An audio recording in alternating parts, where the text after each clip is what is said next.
Oh, dude, that's so bad. Holy shit. Oh, dude.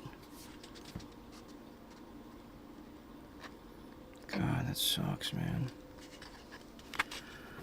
God, that sucks ass.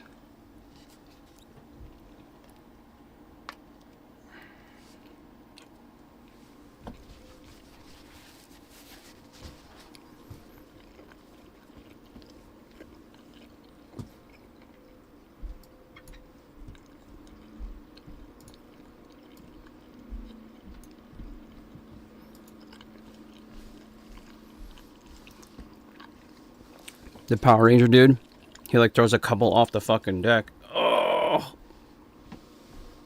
yeah.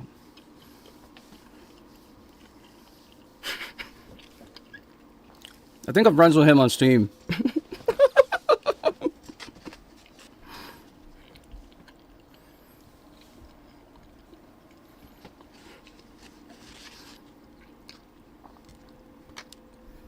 Yeah, that's his name.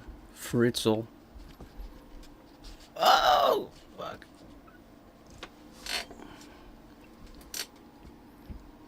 Oh my god. That's rough. Mm-hmm.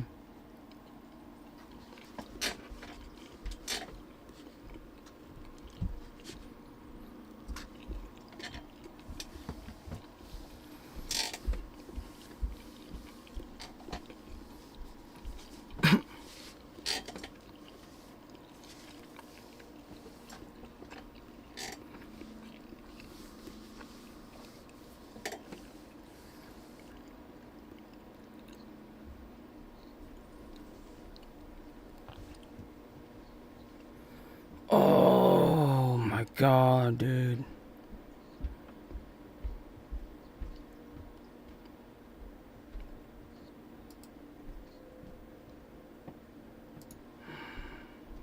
Some good, happy stuff.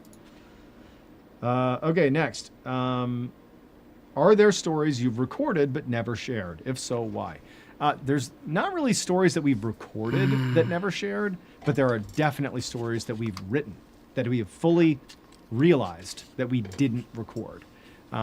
Some were because it just didn't really land right. Like we put it together and it didn't feel like it was going to be on brand, let's say. But there was one that I think actually I probably should take another stab at, which is the incredible story of Ernest Shackleton. How much time do we have? Okay. All right. Well, this will be my last story of the night, I promise.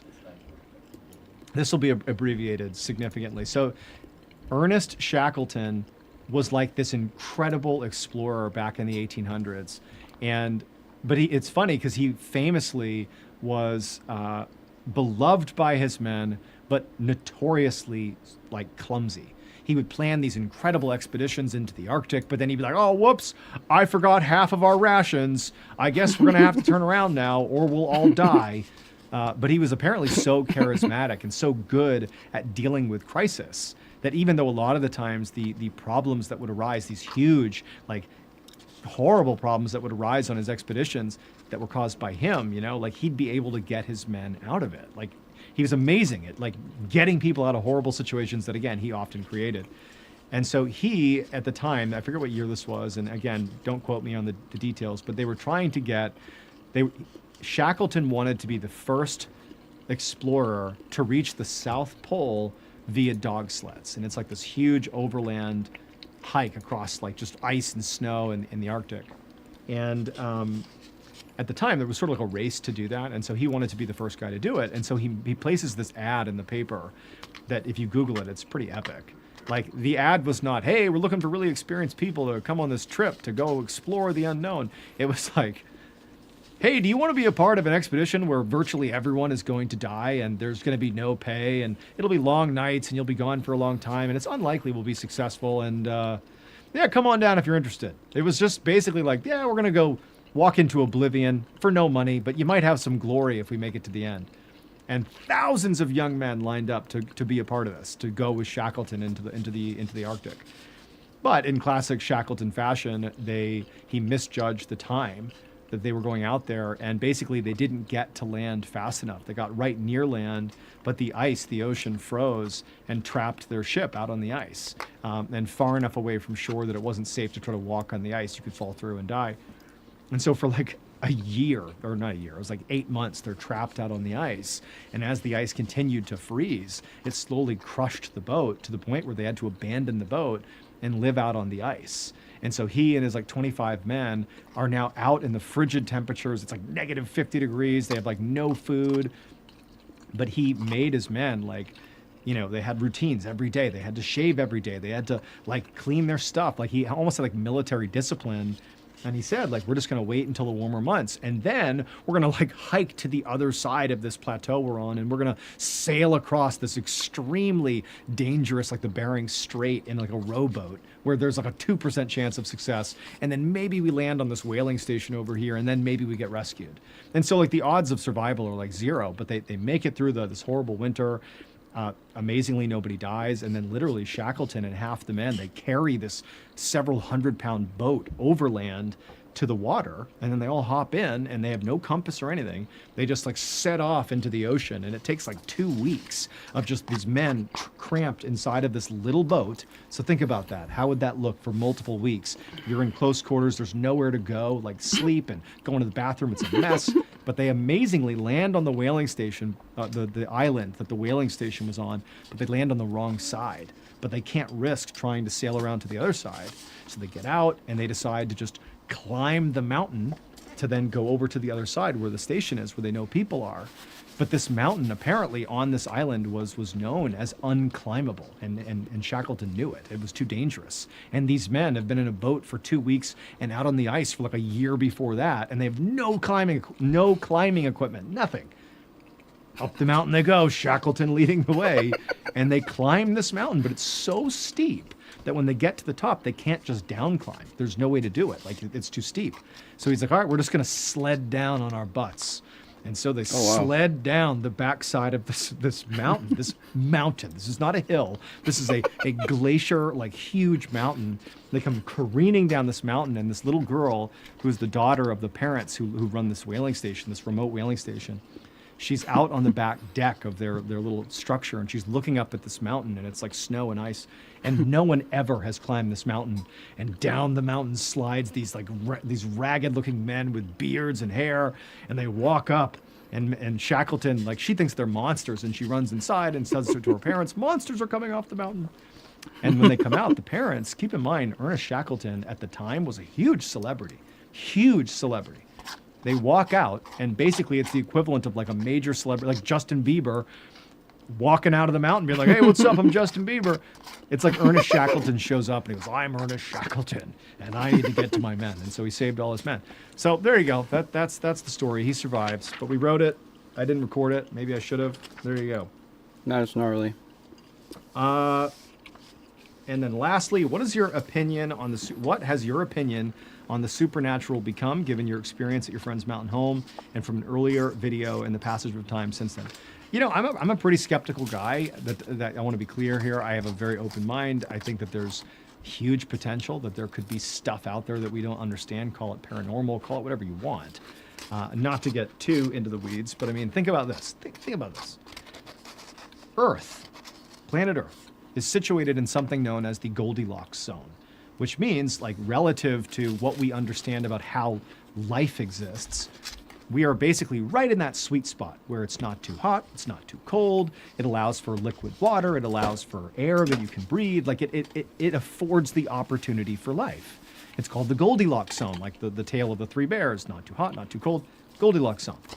But Earth, believe it or not, if there was like a range of what's the Goldilocks zone, like over here's bad, over here's like good or whatever, the middle, the Goldilocks zone, there's like a sliding scale.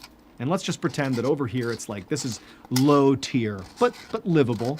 And then over here would be like best case. This is like, if you're here in the Goldilocks zone, you got the best possible setup, right? Earth is like over here. We're not great. We're like, we pass. We're a passable Goldilocks zone. Do you know that they've relatively recently made a discovery with these special telescopes where, like, just basically they pointed out straight into the sky, and like just in this little laser pinprick beams. of space they're looking in, they found thousands, not like one or two, thousands and thousands of these things called exoplanets that are not just in the Goldilocks zone, but are at the better side of the Goldilocks zone. These are planets that are literally Oh my God. like exponentially more habitable than Earth. And that's just one little pinprick off in the sky. There's thousands of them, and we've just begun discovering them. And the universe is constantly expanding, and there's billions and billions and billions and billions of these planets. So just like think about it, it's almost more absurd to suggest, we're it. We're the only things out there. Like, why? That's unbelievably egotistical. It's very human to do that. I can go on and on about that. I was a philosophy major, and I did lots of thought experiments. Anyway, so my belief is that there's probably stuff out there, but I think that a lot of the stuff that gets purported on the internet and sort of pushed in movies and that kind of thing, maybe it's not true. But I believe there's stuff out there. Go to tour.ballinstudios.com. Get your tickets. You can hear me talking about more random things like that. Yeah. Okay, got a few more things that were snapped up here. All right, so let's see.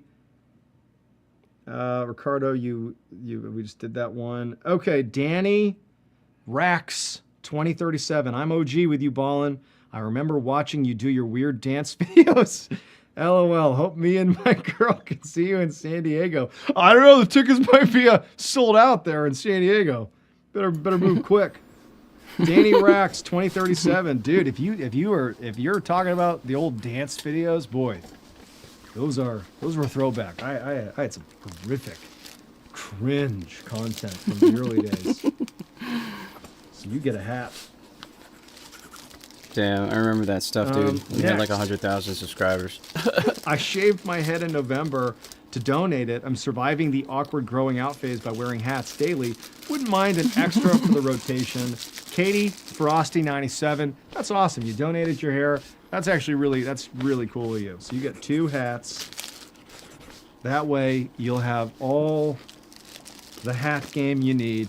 Okay. Very cool. Thank you very much. And my sister Jessie, she doesn't shave her head, but she's donated her hair in the past too. I know it's very cool. Mm-hmm. And then also, hey, in addition to the just getting your ticket here for the live tour, which again is this June.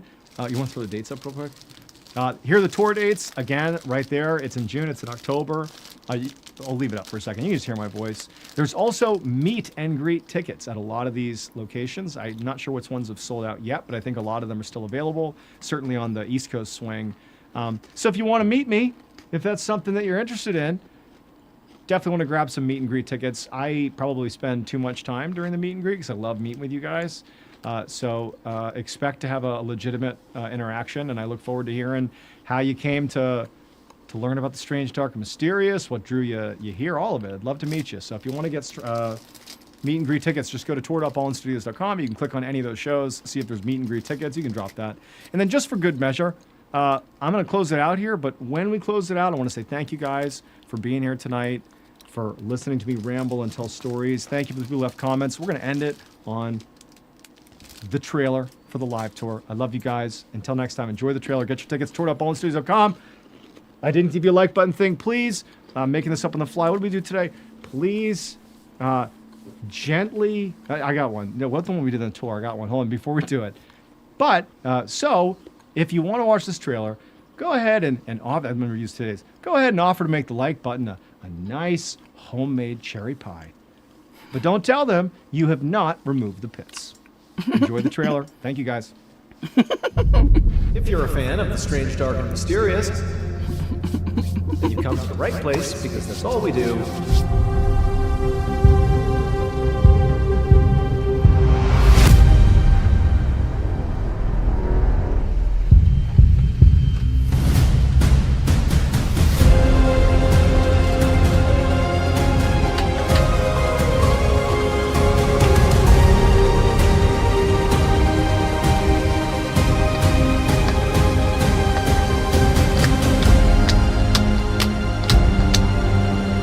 Damn, this is cool. Let me turn off the Okay, let's get into today's stories. sick, dude.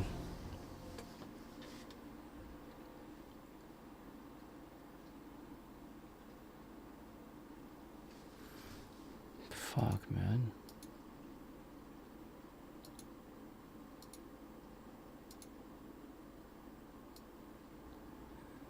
Ah!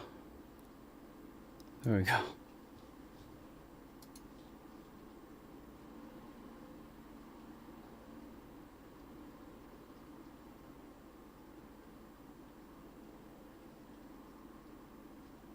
Dude.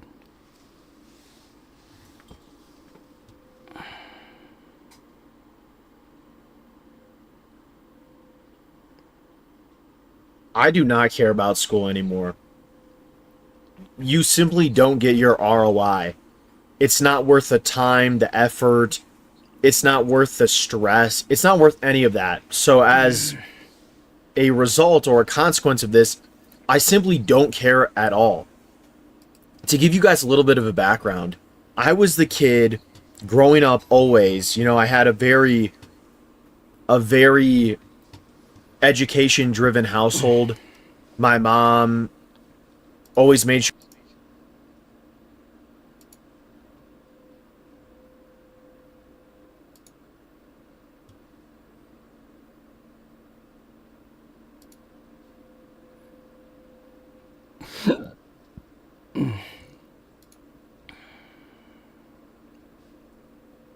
Today, we have two stories about people who finally got to attend an event that they'd been working toward for years, but in both cases, actually going to these events would turn out to be the biggest mistakes of their lives. But before we get into today's stories, if you're a fan of the strange, dark, and mysterious delivered in story format, then you've come to the right place, because that's all we do, and we upload 2, 3, even 4 times every week. So if that's of interest to you, please offer to shovel the snow off the like button's driveway.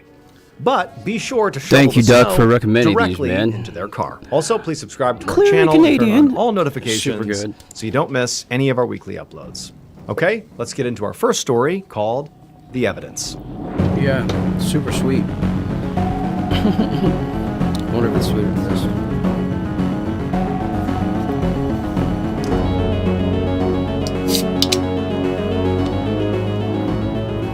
Wait, did that just start out at number 2?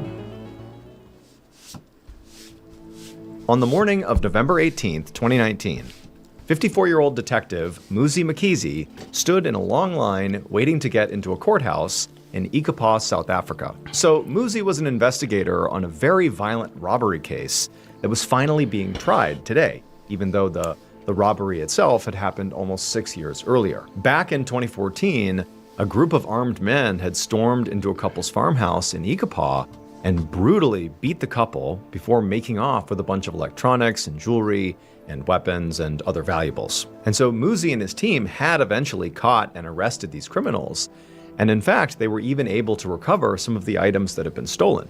In fact, now, Muzi had one of those stolen items with him to present as evidence at today's trial. Muzi had done this kind of court duty plenty of times in his career, but today, he felt really drained. On top of his trial prep for, this case, he'd also been working other active cases and also mentoring junior detectives.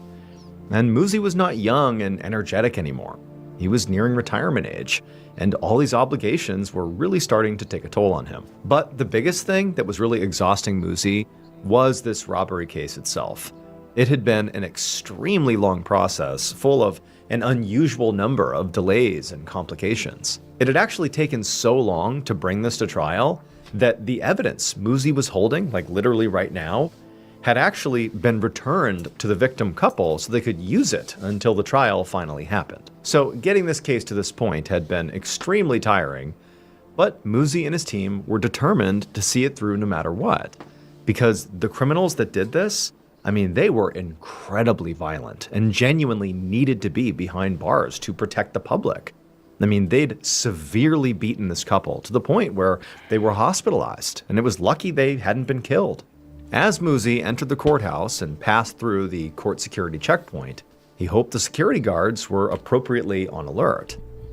In his experience, violent offenders, like the ones who were on trial today, often had violent friends, especially in Icapa, where this kind of crime was unfortunately rampant. It wasn't unheard of for criminals or gang members to barge into court proceedings and retaliate against cops or prosecution. But Muzi was able to get through security. There was no suspicious people or any sort of disruptions of any kind. And so Muzi, once through, made his way into the courtroom. And he saw the space was already full. The defense and the jury and prosecutors and judge were all there, and there were members of the public in the gallery. Muzi went over and sat down at the prosecution table, and he would remain there until it was his turn to go up to the judge and present, which would include, showing this evidence. As Muzi got settled into his seat and, put the evidence down in his lap, he turned and sort of gave a quick wave to the prosecutor, a woman named Adelaide Ferreira-Watt, who was sitting at the table as well. She was going over her trial notes. Muzi had worked with Adelaide before, and they got along really well together. And she was a total pro, at least in Muzi's mind. So he knew that, her being on board meant this case had a really good chance of getting a conviction. Adelaide waved back at Muzi and then quickly got back to her notes. And Muzi took a look around the courtroom and everything seemed quiet and, again, there was no sign of any gang members or criminal friends charging in to cause problems. And, Muzi just hoped it would stay this way and that the trial would go smoothly and end the way he hoped it would. A few minutes later, and the judge sort of called the court to order and got the trial started, at which point Adelaide got up and began to present the case. And at this moment, despite the fact that Muzi had waited almost 6 years to get to this point, at this moment, when it finally was happening, he just felt this enormous wave of exhaustion sweep over him. He wasn't energized, it was sort of the opposite. It was like relief. And also, the room they were in was pretty hot, and, he was pretty tired, and before long, his eyelids got heavier, and eventually his head kind of slumped over to the side, and he dozed off. And at first, everything was fine. For a couple of minutes, Muzi just slept in the courtroom, and nobody even noticed or cared. Everything was okay.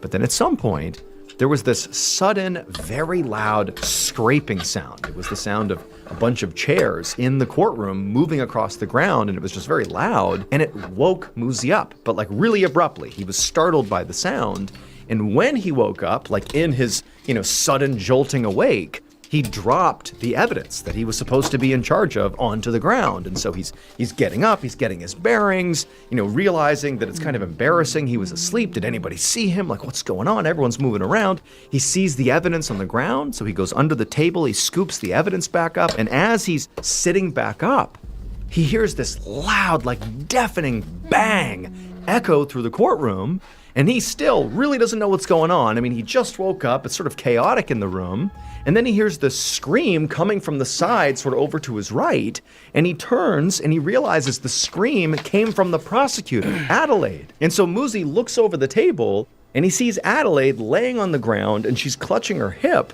and her hip is now gushing blood. And so obviously she's been attacked. That loud banging sound he heard was almost certainly a gunshot or an explosion of some kind.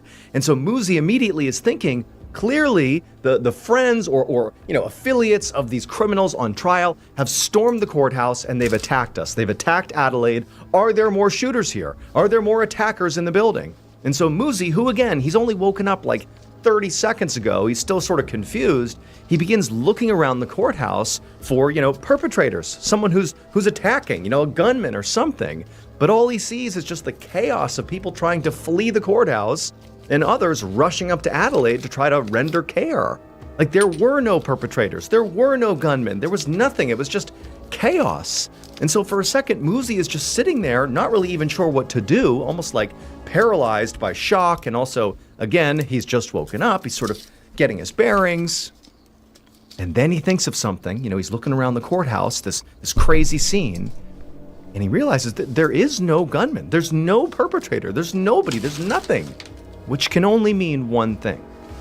So to understand what happened inside of that courtroom, you first have to understand something about South African police procedure.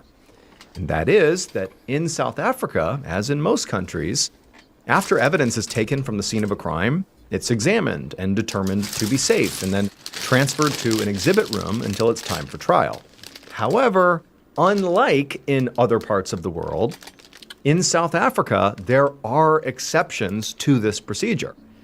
And this trial had taken almost 6 years to start. And because of that huge time lag, some of the evidence that was recovered from the robbers' homes had actually been returned to the victim couple it was taken from, so they could just use it until the trial finally happened. The couple had returned that particular evidence to the police that morning, and Muzi had been charged with bringing that evidence to court and literally holding that evidence. But Muzi, when he did this, didn't double check to make sure this evidence was safe to be in a courtroom. And sometime after Muzi fell asleep in the courtroom, the judge had announced that it was time to take a break. And so the scraping of chairs that woke him up was the sound of people getting up to leave. But for Muzi, it startled him and he sat up really suddenly, what's going on? And he dropped this evidence onto the ground. And it would turn out this was like the worst thing that could have possibly happened, because this particular evidence was a shotgun. And when Muzi, sort of in his panicked, instinctive state, when he first woke up and he saw the evidence on the ground, he reached down to grab it, to pick it back up, because he was supposed to hold this thing for the whole trial and present it. The last thing he needed is people to see that he had fallen asleep and dropped it on the ground. But when he scooped it up, the gun, again, because it had not been re-examined, it would turn out it was still loaded. And so as he scooped it up, he accidentally hit the trigger and fired it, and it hit Adelaide, severed an artery, and killed her. But Muzi, was so confused by the chaos of the scene that at first, he didn't even realize he had fired the gun. He just scooped up the gun, heard the bang, and he's like, what's going on here? And it was when he realized there was no gunman that he looked down, and he realized the shotgun was aimed right at Adelaide. He must have shot her. Muzi ultimately pled guilty to culpable homicide and negligence, and he was ordered to serve a 6-year prison sentence. However, it was suspended. Holy shit, dude. Have you ever wished you could consume the strange, dark, and mysterious in a live storytelling event? Well, that dream is becoming a reality this year because I'm coming back with another live tour. This year's tour is also going to include a whole bunch of new locations, including the west coast of the United States, all across the United States, and also one international city. We put together an absolutely amazing show with a whole bunch of awesome stories, including stories you will not hear anywhere else. New content you can only get if you come to this show. But if you want to see it, you gotta act fast because tickets are available right now. If you want tickets, go to tour.ballinstudios.com or click the link in the description below. Again, that is tour.ballinstudios.com. Also, I'm going to be giving away an all expenses paid for trip to come meet me at one of my live shows. That will include airfare, hotel, come hang out with me backstage. It's going to be a whole thing.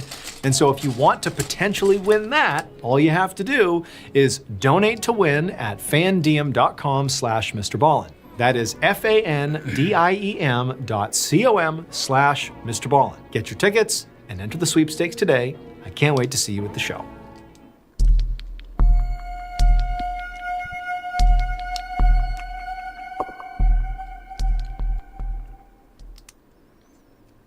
On the morning of July 14th, 1912, a 21-year-old athlete named Francisco Lazaro stood in his hotel room in Stockholm, Sweden, getting dressed and ready for the day. And he was in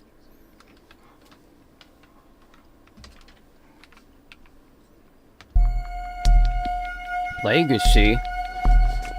Ugh. On the morning of July 14th, 1912, a 21-year-old athlete named Francisco Lazaro stood in his hotel room in Stockholm, Sweden, getting dressed and ready for the day. And he was in Sweden to run the marathon in the Olympics. So a marathon is a race that covers exactly 26.2 miles.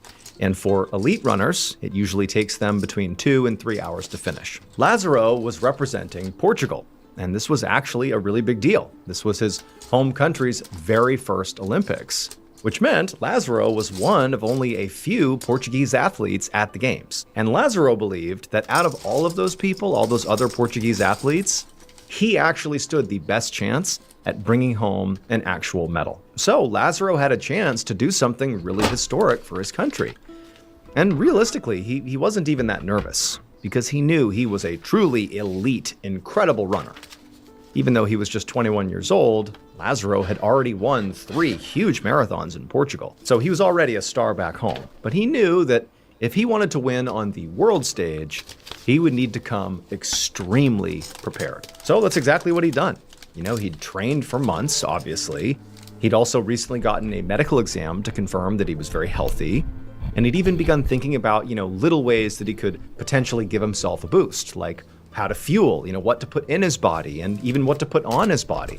I mean, even the smallest detail, like a shirt that wasn't breathable or eating something that kind of sat heavily in his stomach, could make the difference between winning or losing. Because again, this is like the world's best runners. Any little edge, he was going to take it. So now, Lazaro spent the next hour putting on the very specific clothes that he'd selected for this race, and also eating a perfectly balanced light meal containing carbohydrates and protein, basically exactly what he had mapped out to help him in this race. He'd been warned that it was supposed to be very, very hot today on race day. But Lazaro actually saw this as an advantage, because being from Portugal, where it often got much hotter than places like Sweden, Lazaro already knew how to protect himself from the sun and the heat, and how to give himself an edge in this weather. And then before he knew it, Lazaro was ready to go, and he had left his hotel room, and he was there. And then before he knew it, Lazaro was ready to go, and he had left his hotel room, and he was on his way to the stadium to actually compete in the Olympics. A few hours later, around 1:45 p.m., Lazaro walked out into the middle of Stockholm's massive stadium where the race was going to start. And as race officials directed him and his 67 other competitors to their places at the starting line, Lazaro was feeling really confident. In fact, so confident that he called out to a nearby reporter that he was going to be the winner, saying, quote, "I win or I die."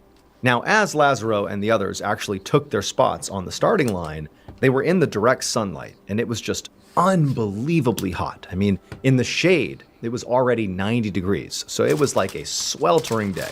But as Lazaro looked up and down the line of the other competitors, he saw everybody else look flushed and they were sweating profusely. They looked not ready to go run 26.2 miles in this heat. They looked overwhelmed. But Lazaro, he was not overwhelmed. He was prepared. In fact, Lazaro wasn't even sweating. As Lazaro stood there waiting for this race to start, he could hear the roar of the thousands of people in the stands. And for a moment, he just stood there, taking it all in and just, appreciating how special this moment really was. The marathon was a major event in these Olympics. The stadium was completely sold out, and even the king and queen of Stockholm were supposed to be somewhere in the crowd watching this. And as Lazaro stood there having this moment, sort of taking it all in, he also had this certainty that when this race was finished, all those people in the stadium and around the world, even royalty, would know his name. Just then, he heard the announcer tell the runners to take their marks. And Lazaro felt a surge of adrenaline rush through him. A big hush fell over the crowd, and Lazaro and the rest of the racers stopped moving and just tensed, waiting for the signal. A couple of seconds went by, and then bang, the starting gun went off. And Lazaro and everybody else lunged forward. And there was a bit of jostling as all the competitors surged off the line, and Lazaro was pushed back towards the middle of the pack. And right off the bat, Lazaro was a little surprised by how quick the overall pace was. But Lazaro still wasn't worried. He'd studied this course extensively, and he knew that he'd have a chance to get out in front of his competitors pretty soon. This marathon route was very flat, but Lazaro was used to competing in Portugal, which had much more mountainous terrain. So he was sure that once the other runners invariably started to get tired, especially from this hot weather, he'd still be feeling fine and he could move out in front. So Lazaro just decided to hang back and wait to make his move as they moved out of the stadium and onto the dirt road beyond. And for the next hour and a half, he stuck to his plan and just kept his pace steady in the back. He knew, at some point, people would begin falling off as the heat wore down on them and they got tired, and he'd be able to make his way up, so he wasn't rushing. He was just waiting, biding his time, staying confident. In fact, as he was sort of keeping his pace in the back, he even was able to give another soundbite to one of the reporters that was on the road, telling her that he was feeling great. For the first half of this marathon, Lazaro really felt like he was running the race of his life.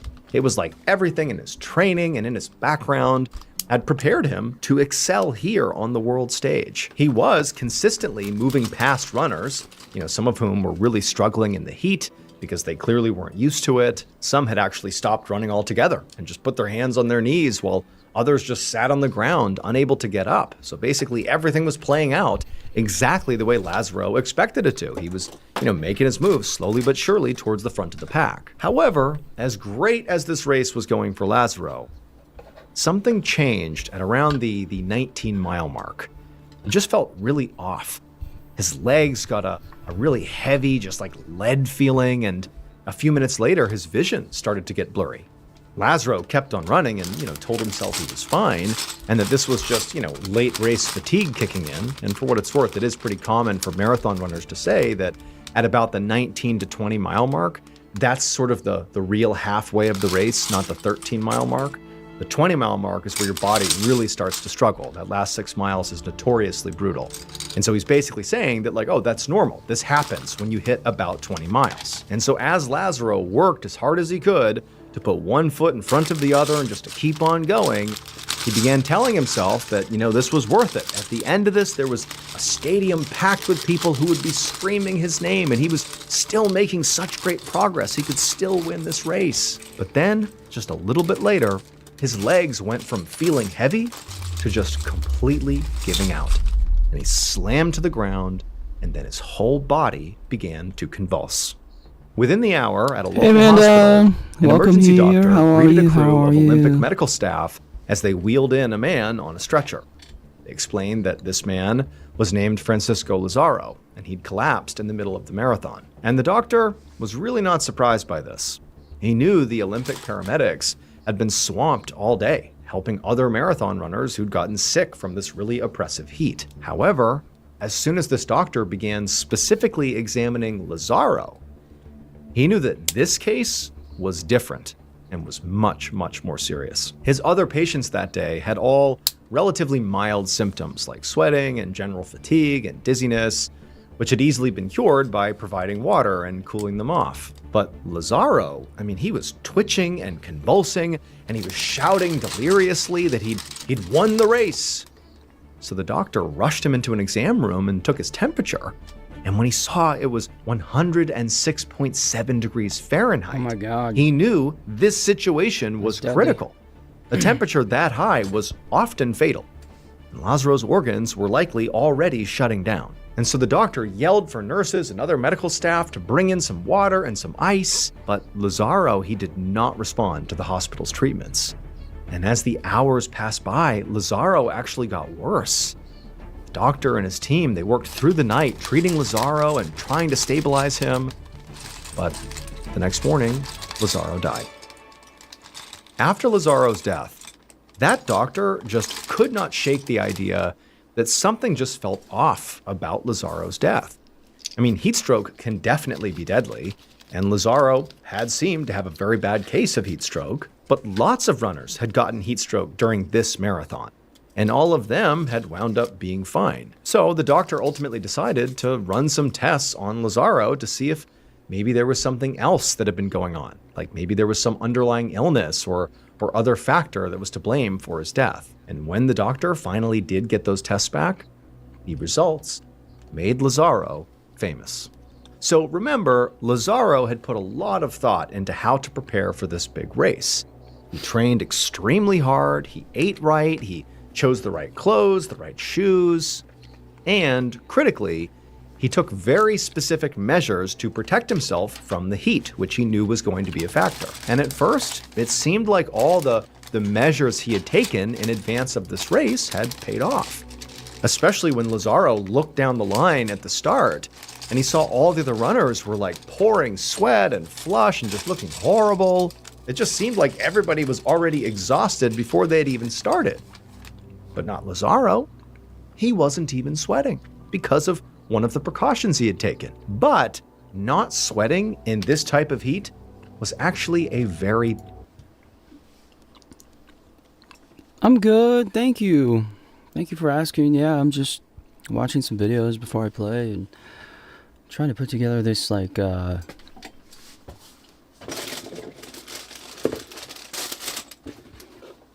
Minecraft fox for my nephew. So, yeah, just building this for him.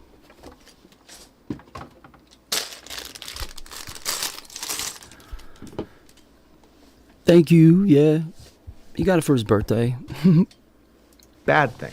Sweat is the body's way of cooling itself down. So Lazaro's lack of sweat was actually a sign that he was in danger. And it was all thanks to Lazaro's extra strong sunscreen. Because it would turn out Lazaro was so prepared that he went out and found what he thought would be the best and most powerful sunscreen option ever.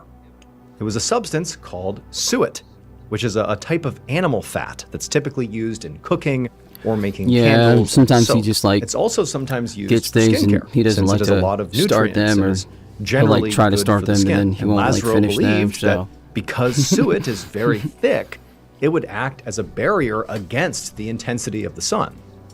So he slathered a bunch of suet all over his body just before the big race. What he didn't anticipate was that this suet that was now all over him would work too well. It was so thick that it clogged the pores in his skin and prevented anything from passing through, even sweat. And without a way to cool itself down, Lazaro's body essentially turned into a furnace, which cooked him from the inside out. The weekend after Lazaro's death, the Olympics held a memorial service for him, and over 20,000 people attended to pay tribute to him. And it's probably not quite the type of fame he had hoped for, but Lazaro's name is still frequently referenced today in Portugal. The Portuguese refer to someone who looks sick and bedraggled as looking like Lazaro. yeah, that is so wild. Hey everyone, just a It reminds me of this one story of like this dude who would like go on these huge ruck marches, and he had to like wanted to like keep his like feet from sweating so that his boots wouldn't like get all nasty, and like he wouldn't get like, you know, nasty socks and stuff. So he wrapped his feet in plastic wrap, and the dude like had to go to the infirmary because he just like got a skyrocket temperature and almost like passed out right on his face. Reminder, I'm going on tour this year, which means if you go, you can experience never before heard stories from me live and in person. We did this in 2024 and people loved it. So get your tickets today at tour.ballinstudios.com right now before they sell out. That's tour.ballinstudios.com. I can't wait to see you all at the shows. Thank you so much for watching today's episode. Let me know what you thought of it in the comments below.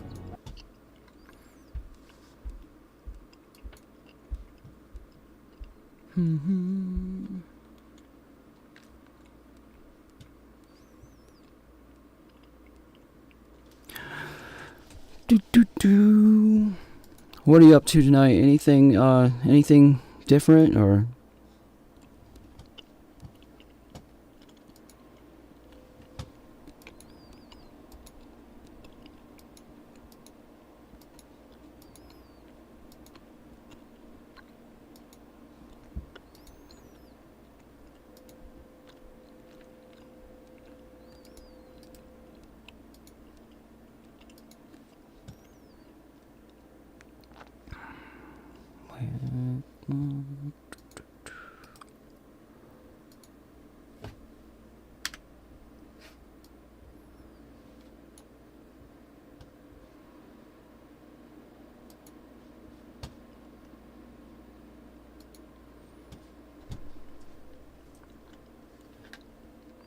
Welcome back to the Papa Meat channel. How you doing? Come on, sundown, because today we're going to talk about one of the biggest music festivals of That's what's the up, year. dude. Coachella, baby. Oh yeah, give me that sick Coachella montage. Coachella, a place I don't know where if you all like the me biggest kidding, artists but- pile into a massive venue for 2 weekends of non-stop performances. Coachella has cemented itself as the ultimate supplier of FOMO, fear of missing out. Whether it's influencers desperate to make content or music fans who want to see their favorite artists, it's truly absurd the lengths people will go to attend this event. Nick, have you gone to Coachella before? I've gone twice, baby. Was it actually worth it? The first time was. I saw like 30 bands when I was there. And then the next year, I literally think I only saw like 2 concerts a day. Don't you have to camp out there and stuff? Yeah, we did the camping, which I liked. I'm not a big fan of music festivals. It's a young man's game, is what it is. I got lucky the first time because when you buy the tickets, you don't know who's playing. So like a year in advance, you have to pay for the tickets. But I mean, you know it's going to be some Yeah. big act or whatever. And there's so many bands, but luckily I was really big into music that year. Not anymore. Not anymore. Yeah. I was really into music that year, and I've kind of faded out of it. I don't listen to music anymore. Has there ever been any metal? Yeah, there's metal. Really? Yeah, the year I went that kind of sucked was when Radiohead came back. That was like their first year touring again, and they had the worst stage problems. They came out, played 2 songs, and then their music cut out, and they'd sit there. You could just hear the. I'm a... He's like, Oh, they don't play that song anymore. isn't that the most popular one? I get it. I'd hate to play the same thing too. You know what I'd say though? It's your biggest fucking song, Dance Monkey. Is what I'd say, dude. They've evolved in a. Fuck them! This is especially strange considering that every year there are horror stories from attendees that paint the venue as some sort of dystopian hellscape, which, to be fair, some of the pictures I've seen is not far off. It looks like the set of Mad Max sometimes. The way people dress and stuff. Yes, the way that it's dressed, it's kind of out in the middle of the desert, whatever. It's maybe not as bad as like Burning Man, but it still has like a taste of it, you know what I mean? Things can get pretty crazy after all. When you put thousands of drug-filled concert goers and influencers like James Charles, remember that James Charles picture where his ass was out? Can you imagine being at a concert where James Charles is lurking around? The spooky man. Yeah, that's what the locals say. The spooky man is spooky. Dude, James Charles, he just does makeup. Spooky man. I don't like him. The Shadow Man. That's what they call James Charles. They call James Charles the Shadow Man. All you see is a giant silhouette of like huge fucking big ass lips and a giant ass. Hi, sisters! Ah! Yeah. So, let's explore the insanity that is Coachella. The first Coachella Festival began in 1999 because its founders wanted a place to celebrate music, art, and culture similar to that of the Glastonbury Festival in the UK. I also wonder if it's also because of the Woodstock resurgence in the 90s too. Oh, probably, yeah. Because there was a lot of, and then the Woodstock 99, I'm pretty sure that's where people died. The lineup of the inaugural event consisted of artists like Tool and Rage Against the Machine, and attendees would spend as little as $50 for both admission and parking. They'd either pay for a cheap nearby hotel to stay at during the event or simply sleep in their cars to save a couple bucks. The venue was much smaller than it is today, but the shows were much more intimate, and people have fond memories of the earlier years where the venue was not densely packed and people could appreciate the music without social media interfering. It's kind of I feel like people go there just to get pictures now. It's for the gram now. You just go there to get your pictures. Once again, show the James Charles pictures. That's the pictures you're getting. The Shadow Man's lurking, waiting for a camera to be on him. You gotta take a picture at the Ferris wheel. It's the Coachella Ferris wheel, man. Oh, is that like a? I'm pretty sure I have a picture where I'm standing out in front with it, but Were you shirtless? I was shirtless, yeah. That was back when you were.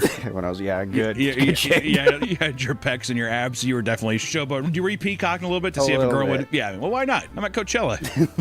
You know what I mean? Sometimes the cucumber tastes better pickled. People felt like Coachella was all about celebrating music without alienating fans who didn't want to drop $150 to go to festivals like Woodstock at the time. And in fact, this made Coachella a counterculture event that gained a lot of respect in the early days. And over time, ticket sales went up. And it began actually making a profit. And this allowed its organizers to book larger artists with much more variety, as well as massively expand the venue space. And by 2012, the event now extended to a span of 2 full weekends, and ticket prices started to rise farther than what the average person was willing to pay. And the lineup started to expand from alternative and indie rock to things like hip hop, electronic, and pop music. And throughout Coachella's history, art was also a big focus on the event. Instead of simple art installations scattered throughout the venue, you could now see massive pieces designed by well-known artists. Around this time, fashion was also starting to become a big aspect of the event too. No longer did people just wear casual clothing like band t-shirts. People today compare it to the Met Gala in the sense that the outfits seen during the event would literally shape fashion trends. This is all to say say that Coachella had a whole culture surrounding it, one that slowly morphed into something way different than what it once was. This video is sponsored by our partners at Factor.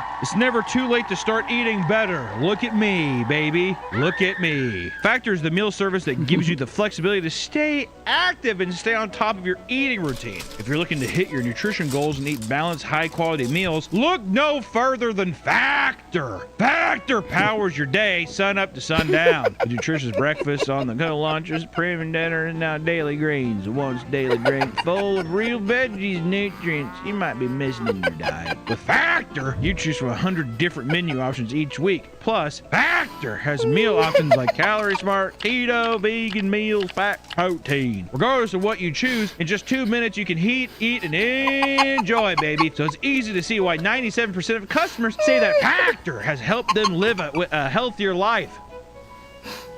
And the best part of Factor is there's no prep work, no grocery lines, and virtually no cleanup. Head to Factor75.com or click the link in the description to use code PAPAMEATFDG to get 50% off your first Factor box, plus free daily greens. That's code PAPAMEATFDG at Factor75.com to get 50% off plus free daily greens. Display URL and promo code on screen as this read. QR code, arrow, show for 15 seconds. Thank you to Factor for sponsoring this video. Now back to the episode. Yummy! While it's normal for events to grow and change over time, many who attended Coachella in earlier years started to hate how mainstream the festival was becoming, which is bound to happen next. Yep, that's popularity. Once it becomes popular, it's not cool anymore. I used to pay $50. It's also that was 15 years ago. I paid, I think, $450 for my tickets. Damn! That's not including the parking. So this is just to get into That's the just to festival. get in. But that's all 3 days. And that's why, like, the first time I was like, oh, it's worth it. I paid, I think,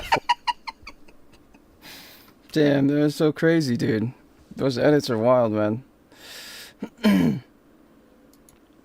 that's popularity. Once it becomes popular, it's not cool anymore. I used to pay $50. It's also that was 15 years ago. I paid, I think, $450 for my tickets. Damn! That's not including the parking. So this is just to get into That's the just to festival. get in. But that's all 3 days. And that's why, like, the first time I was like, oh, it's worth it. Because if you think about it, it's $150 a day. I saw like 10 bands a day. I mean, if you save up for like a whole fucking year or whatever, It's I mean, just like, so crowded now. I mean, I can't even imagine. I mean, I almost refuse to go to shows that have like if it's more than 800 people.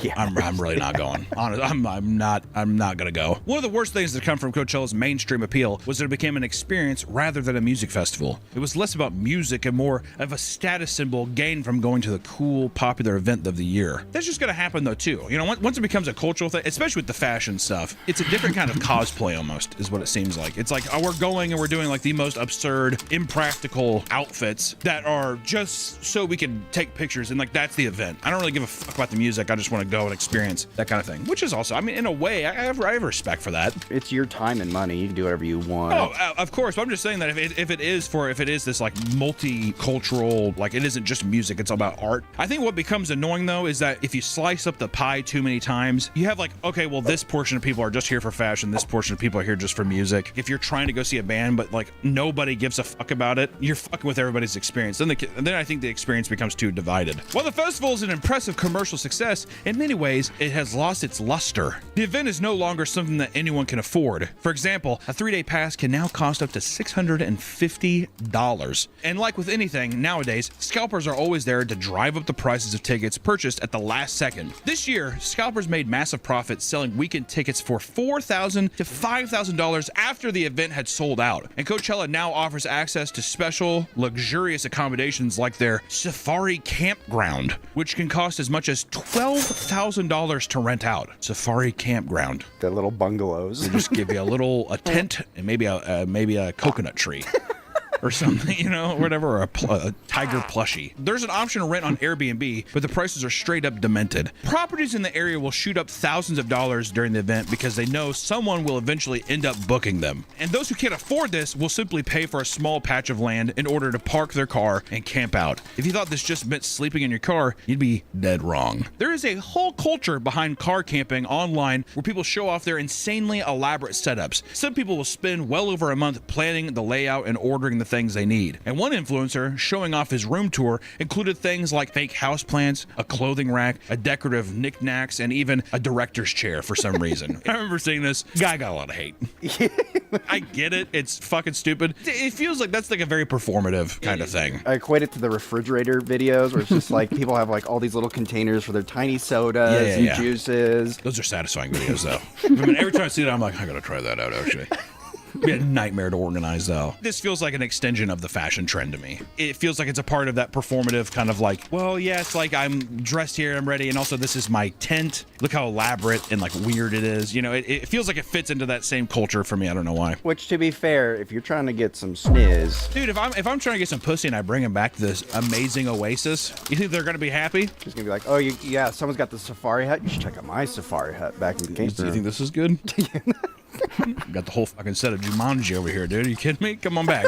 For many, it's less about the utility and more about the aesthetic and the content that can be made with it. The absurd prices extend to the food as well, and people often post their insane food expenses, like one attendee showing off a plate of tacos and nachos that cost $102 and were cold to the touch. Others revealed that they paid over $20 for a simple cocktail and $17 for a small cup of lemonade. And regardless, Coachella still sells like crazy, and people will gladly drop a small fortune over the course of the weekend. Yeah, no shit. I don't know. People who complain about that stuff, they're like, yeah, but I mean, it's $100 for nachos, and it's like, well, then don't, like, why are you ordering it? What do you expect? It's like going to the airport and being like, can you believe these prices? Well, you kind of get trapped if you could do car camping because you cannot leave. So you're like, oh, how am I going to feed myself? Yeah. Which, granted, if you're camping, you should bring food. Well, why didn't you bring food? Yeah. I mean, it's like, just bring a bunch of fucking bologna and cheese sandwiches. You know what I mean? Why not? If this all sounds far too expensive, don't worry, because now people are signing up for payment plans in order to pay off the insane ticket prices in smaller installments. In 2025, reports showed that 60% of attendees, around 80,000 people, utilize this to afford their ticket. Many people literally take on this payment plan with zero guarantee that they'll be able to pay off every month. And on the Coachella subreddit, one woman titled a post, quote, "Hey, Coachella fam, I need help." And she explained,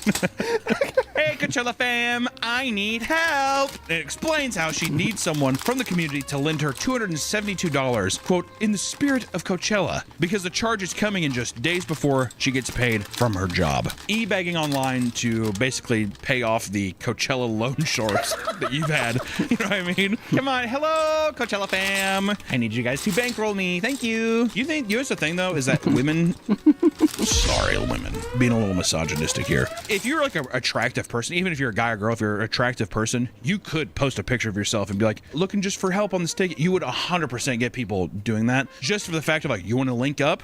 Like a million percent, a million billion percent. I had buddies who did something similar to that with their friends. They paid for their tickets so they can hang out with them. Didn't you do that?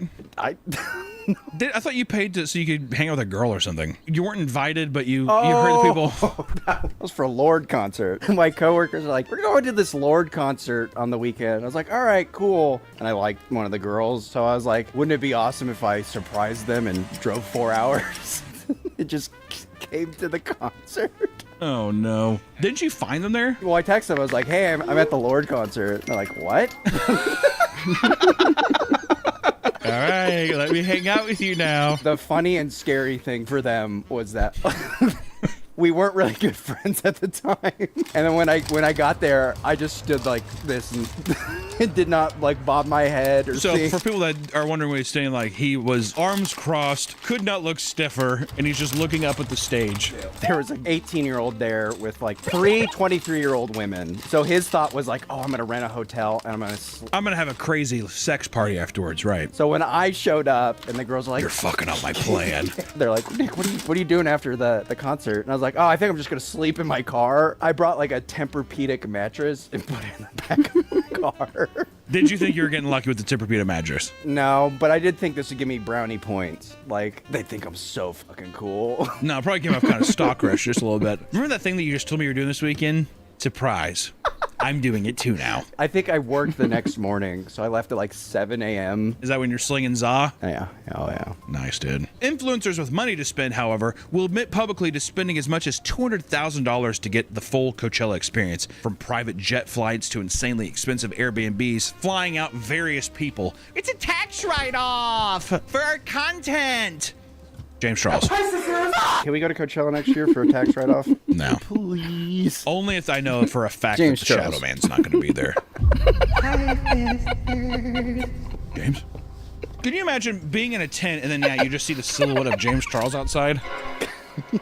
If you hide your lipstick and mascara, he can't hurt you. The most absurd part about Coachella is that no matter how much money you drop in order to live in luxury, there's only so much you can prepare for when you reach the venue. In 2025, the first weekend of Coachella was off to a horrible start due to what was being referred to as Coachella Carmageddon. People that wanted to utilize the car camping lots found themselves trapped in a never-ending gridlock. People were reporting over 12-hour delays with limited access to bathrooms. It looks like District 9. Fucking prawns. That's how they're referring to each other, and they're all eating cat food and shit. People flooded social media ranting about how long they've been stuck, claiming that people were shitting in bushes and desperately in need of food. And according to one TikToker, a woman was even hit by a car as she attempted to stop it from cutting in front of her in line. It takes about like an hour or two to get through. Normally, they have like these lanes, and they have someone inspect your car because they're trying to find drugs and shit. Like it's a fucking border patrol or some shit. Like literally, yeah. They made you take out literally everything. Did you have to do that? Mm-hmm. Because Oh they my smelled God. a little funk. It's just me, sir. Pull over to the side. Others posted videos of cars that were having to be pushed out of line because they were overheating and shutting down. But let's assume you get past the horrible introduction and you get into the venue, right? If you think this means you're in the clear, think again, because doing anything at Coachella is a depressingly tedious chore. Many stands are going to have you waiting as much as 40 minutes when they're busy. Perhaps you opt for a slice of pizza because it's quicker. You may end up being one of the hundreds that reportedly got food poisoning this year after eating a $25 slice of pizza from one of their most popular vendors. You like that? You like being poisoned? 40 minutes, it's a long time, but it's not as long as I thought it'd be. I'm being honest. Also, if you're going to Coachella, why would you ever be like, I'm gonna go to the food stands? Why would you not just be like, I'm gonna make a bunch of sandwiches? Because you've got to party and it's quicker to I get. can fucking party and still slam a bologna and cheese sandwich. A lot of people can't cook these days. It's bologna and cheese. It's not cooking. It's putting a slice of bologna and cheese in between two pieces of bread. Slap some mayonnaise on there. Do you think I want to be seen eating a bologna sandwich at Coachella? I would love to be seen eating a bologna and cheese. People would be like, how many of these did you be? Keep pulling them out. To be fair, I don't think you can bring food in once you're inside, because you can't bring anything in, like even drinks. They make you pour your drink They out. won't let you bring a cooler of sandwiches in? So you're saying that you'd have to go buy the stuff and then make it at your deal? You're back at your camp, and the walk to your camp, they call it like the walk of shame at the end of the night, because everybody's so tired and fucked up. But it could take like 40 minutes to walk to your car. If I was like 19, I could see myself being, because also you're like, what else am I going to do? It was like, it was magical. Bro, when you're in your 40s, everything is hell. Everything. That's why I'm so glad I listen to metal, because it's such a, like, they're always intimate shows. Get in, get out, have a couple drinks, and you're on your way. You know what I mean? Party, Just looking at like a yeah, Kanye concert or like a fucking Travis Scott concert. Fuck that. Oh Yeah, my that's God. fucking Going to a bullshit. Post Malone Oh, show. man. Oh my God. Damn, Oh, dude. fuck. If you need to rush to the bathroom and you don't have a bucket set up in your camp, prepare to wait another 30 to 60 minutes in line before you're being able to shit your brains out in a public bathroom into a porta-john. Which also I will say, I'm gonna Hunter's tip. Hunter's tip. Go to a porta-john on the hottest day and take a shit. Yeah. It's a surreal experience. You'll never feel as gross yet relieved in your entire life. I can't explain it. I have a Nick tip. If you're ever at Coachella, I don't know why, but already I'm like, I don't think I like that. if you're at Coachella and you're too impatient to wait in the water line because it looks long, and you want to go to the hand washing station, don't do it, because the water there is recycled water. You did it, didn't you? Did you just, were you shitting your brains out? No, luckily I didn't shit my brains out, but the fucked up thing is, like, I filled up everybody's water bottle. I had everybody's water bottle, a huge line, and then I saw people like filling up at the wash station. So I was like, oh, that's the hack. The next time I did it, some guy's like, hey, you really do not want to do that. It's like recycled water. Oh. And then I looked at the water, there's like all these particles in it. Oh. And I looked at her like, we do not tell people. Basically, Coachella is filled with Disney-sized lines for every little thing. If you think waiting this long is simply unfeasible, you wouldn't be the first. Some poor souls will return to their tents only to find that someone got impatient with the lines and shit in their living quarters. And this isn't uncommon, and some people believe it could be the work of a serial Coachella shitter. The online Coachella groups have all sorts of angry rants from the attendees who are fed up with the surprise logs. Like a woman who crashed out after finding out that there was a full-size shit in the woman's shower 2 days in a row. The shower. Do you think that that's a woman doing that, or do you think it's a man sneaking in? I think it's a woman. I think it's a woman who's like, she's above pooping in a porta Dude, potty. I don't even think it's that. I just think bitches are gross. I lived on a co-ed dorm floor. Well, to be fair, it was a liberal arts school. Oh my God. The men on the floor literally had to have a floor meeting because they're like, what are you doing in these showers and bathrooms? Just all kinds of things. We're like, what the like, where is your fucking brain? Like, what is it going on? I'm not gonna go into the details of it because it's disgusting. I thought it was gonna be the other way around because I'm like, man, the girls are gonna complain that like the guys are smelly and all that. You would think, you know, I thought wrong. I had to clean women's restrooms, and these are high school students, but God, they're fucking. Don't do that. Fucking do that. Others report that there are things that have been found with piss all over them, leaving people to lock not only their tents, but their coolers when left unattended, which you should do anyways. Why, like, it would drive me insane thinking that I went back and I took a drink from a water bottle and thinking that someone had touched, like, drank from it as well. That'd fuck me up. If you you know what I lived mean? in a high trust society, you wouldn't have to. Well, I don't. We don't. Not with the Shadow Man lurking around. When you have a good spot for headlining event, it truly is difficult for some to decide if it's better to find a bathroom or soil themselves.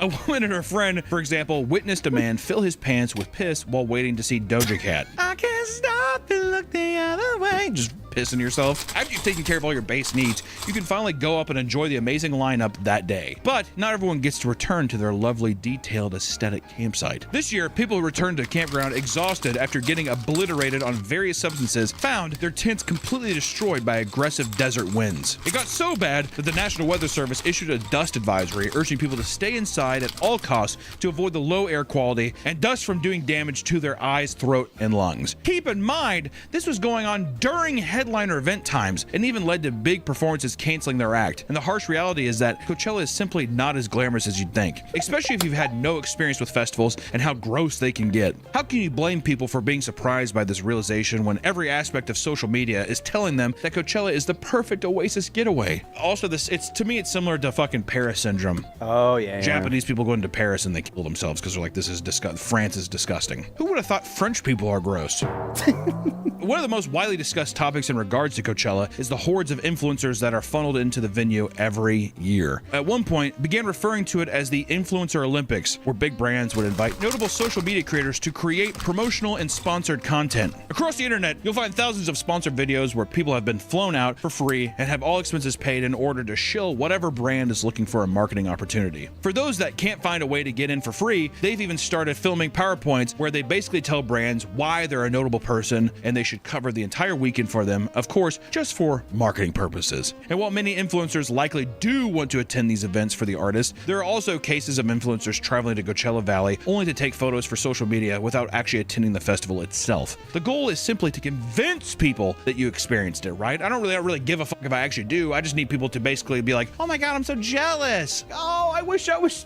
living your life. Please, James Charles, stop messaging my 14-year-old son. People began pushing the sentiment that Coachella is no longer a music festival for the masses, as it's becoming increasingly difficult to justify spending this much money. The larger reliance on influencers rather than genuine music lovers also puts a bad taste in people's mouths, right? Every year, this topic is relitigated. Those who have been going for years note that the event has always been half about the music and half about the scene. To them, these are just tired takes from older people who want to pretend everything was better in the past. And at the end of the day, you're in a venue with over 100,000 people. You're likely not going to be seeing the most influencers that attend anyways. Feels like a weird elitism in a way, like they're the real fans, but there's tons of obnoxious shit that past years didn't have. I think it's trickle-down cringe is what they feel, because they're like, these celebrities or these influencers going and they're posting about it, and now I'm going and I feel like the cringe I feel from seeing these posts, I'm a part of it. I think it's trickle-down cringe. It's also rose-tinted goggles. Of course. Many do note that due to the wider appeal of Coachella, the crowds in many cases were lacking the same bombastic energy from years prior. Artists like Damian Albarn, lead singer for Blur and the Gorillaz, chastised the audience in 2024 for the same reason. He was upset that nobody was singing along or getting excited for any part of their 13-song set.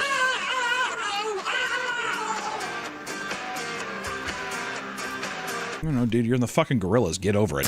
Near the end of the set, he got frustrated and said, "You'll never see us again, so you might as well fucking sing me." It's pretty sad. Everyone's just sitting there. If it was Gorillaz playing, I think a lot of people would be, bopping their heads. But it's fucking Blur. yeah, it's like a 90s Yeah, exactly. fucking UK pop boom kind of thing, yeah. With an event as big as Coachella and a venue as chaotic as it is, there are bound to be some wild and historic Coachella disasters. It's just gotta happen. During last year's Coachella, Green Day performed their set, accompanied by pyrotechnics that went haywire. As they were wrapping up their headlining performance, a firework went off course and slammed into a nearby palm tree. The explosion caused the tree to be set ablaze, freaking out concert goers. One man went briefly blind in an ear and became convinced that there was an active terrorist attack happening. The one thing that'd be horrible is inciting basically a riot with that many people. People get trampled. Easily happened at Woodstock 99. You gotta fucking watch out, man. Which, luckily the fire was contained and Green Day went back to, doing what Green Day does. And one of the most notorious incidents to ever take place at Coachella was cemented in a viral video from 2009. In it, a 23-year-old man named Jonathan Frederick Felch was filmed being hassled by police officers after drunkenly ripping off all of his clothes, which seemed to resemble wizard robes. Police claimed he was acting erratic, and the man repeatedly denied the request to put his clothes back on. The surrounding crowd cheered on the naked man, with some passing attendees handing him water. An officer hands him his clothes, urging him to put them back on, and he took them and threw them away. Eventually, the naked man is wrestled to the ground, where he is able to slip away and make a run for it. And at that point, he is tasered and drops back down. After a light struggle, a second tasing, he was arrested and taken away among a sea of boos from the audience. Must have had a pretty penis. If the penis wasn't good, they wouldn't be cheering. With any big event, there are unfortunately lots of opportunities for things to go horrifically wrong. Not only is this expected with densely packed crowds, but the venue is filled with structures and potential for falling debris. At Coachella in 2019, a 24-year-old woman named Caroline was dancing at the rear of the Sahara tent during a live performance. And according to her friend, a falling metal balloon prop had fallen from far up above and slammed into her head. Oh my God. She collapsed to the floor, and other attendees at the event noted that they had seen a pool of blood forming under her. Caroline suffered a fractured skull and bleeding on the brain. She survived the incident, but only after having to undergo brain surgery. My God, man. It's at the Travis Scott concert. Also, his response is so funny. Oh, man. Black and white filter. Oh. It really just goes to show, too, that all those people have, zero empathy for human life. No souls left. None of them. Yeah, they just see ants when they're on stage. Bugs. Bugs Life. Love that movie. At that very same event, prior to the start of the event, a production worker ended up passing away from a tragic accident while rigging the main stage. While climbing up the scaffolding without a safety harness, he suddenly slipped and plummeted 60 feet to his death. And sadly, severe injuries are becoming far too common at Coachella. Even this year, a heavy light fixture fell down into the audience and slammed into a woman's head and left a giant gash on her head. Many believe that this was due to the harsh winds occurring all weekend, and the woman was quickly helped by nearby concertgoers and given medical attention. And this isn't the only dark side to Coachella. In fact, many who look into the history of Coachella Valley will find something that makes the festival feel much more revolting. Coachella has always taken place in Indio, California at the Empire Polo Club. While the event itself brings in well over $100 million in gross revenue a year, many Coachella Valley residents live below the poverty line. 23% of households earn less than $20,000 per year, and food insecurity has seen a rise over the years as well. The following weeks after Coachella ends, a sea of trash and discarded appliances cover the venue. Local farmers, charities, and community members then get to work restoring the land to what it once was. Most of them belong to the Purepecha, an indigenous group in Mexico, who sometimes make as little as $11 an hour. And often this is the work that gets done after an already grueling 8-hour day of physical labor. Workers describe the area as a garbage dump and how filthy is left by attendees. But it's work that required for some of them to make ends meet. And this isn't to say that every person who attends this event should feel at fault for this. And in fact, many are probably aren't even aware of what goes on outside of the festival, but there's something strange and dystopian about such an extravagant and over-the-top event taking place right across from people struggling to make ends meet and become exploited for their labor. It's like I said, it's that dystopian, almost sci-fi-esque kind of like the fucking beginning of like Alien Romulus or like literally District 9. It's just, it's crazy. They have to clean it up pretty quickly because right after Coachella is the biggest country event, Stagecoach, same spot. Yay. Despite all the problems with Coachella, there are people out there that treat it like it's an essential part of their identity. Although it's probably changed a whole lot since its heyday, there's likely still some fun to be had, right? So, if you can afford it, maybe give it a try. Just be prepared for a little chaos, overpriced food, and hey, clean up after yourself, you fucking slob. I don't know what I'm supposed to tell you. You know? I God fucking damn. hate festivals. It drives me insane. People just take their cups, they throw it on the ground, all kinds of shit. Don't be a fucking... Just throw shit away. Oh, God. Even if it's like, Yeah, whoa, come on. look at all the Be a other good stuff. Just human. be a better Fuck. part of it. That's all I gotta Yeah. say. And do lots of drugs. Go fuck yourself. No, I'm kidding. I'm kidding. Or just go to if you like an artist, wait for him to come through the fucking. You know what? Actually, I'm not gonna. Don't go. I hate festivals so much. Fuck it. Is it better to see one band in a day and to like really appreciate that one band versus it being muddied up with all the other performances? I see you, and if you do the breathe in with the smug eye close, I know it's over. Goodbye, everyone.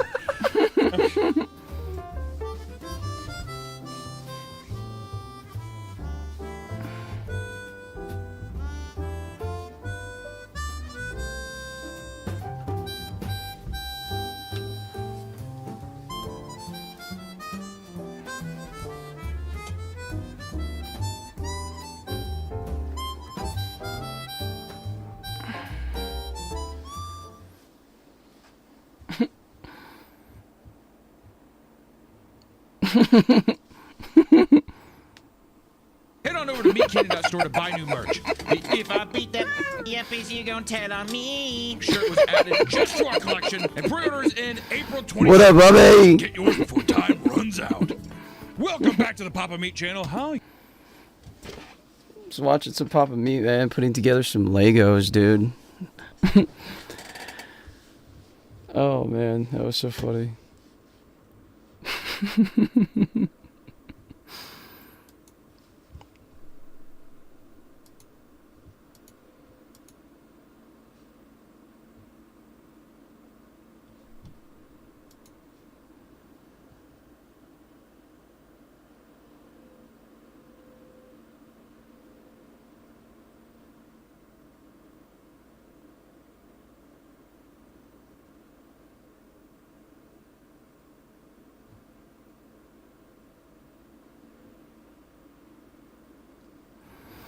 Dude, you want to see an old YouTube video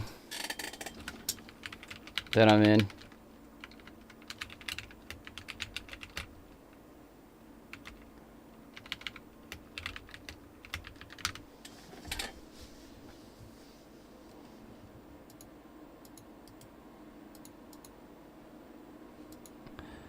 I think this was on like my 26th birthday.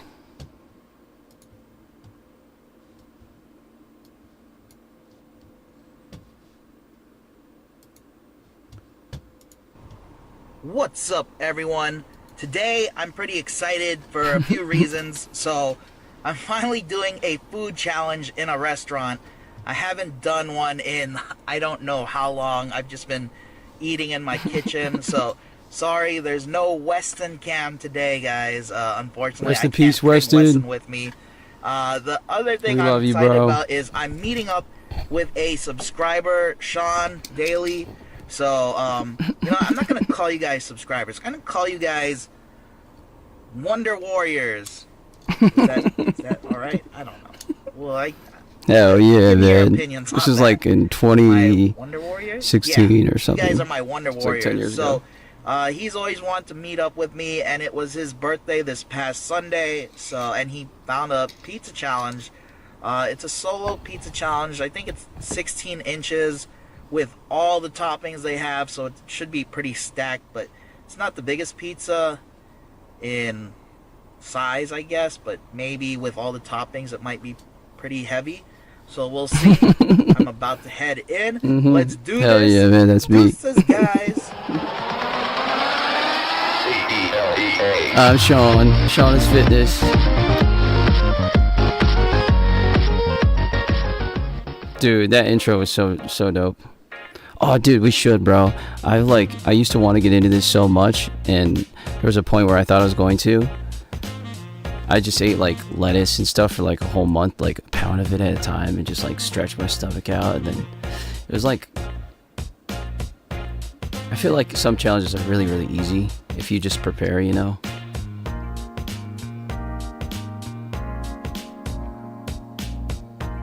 But man, Wayne's been doing this for so long, man.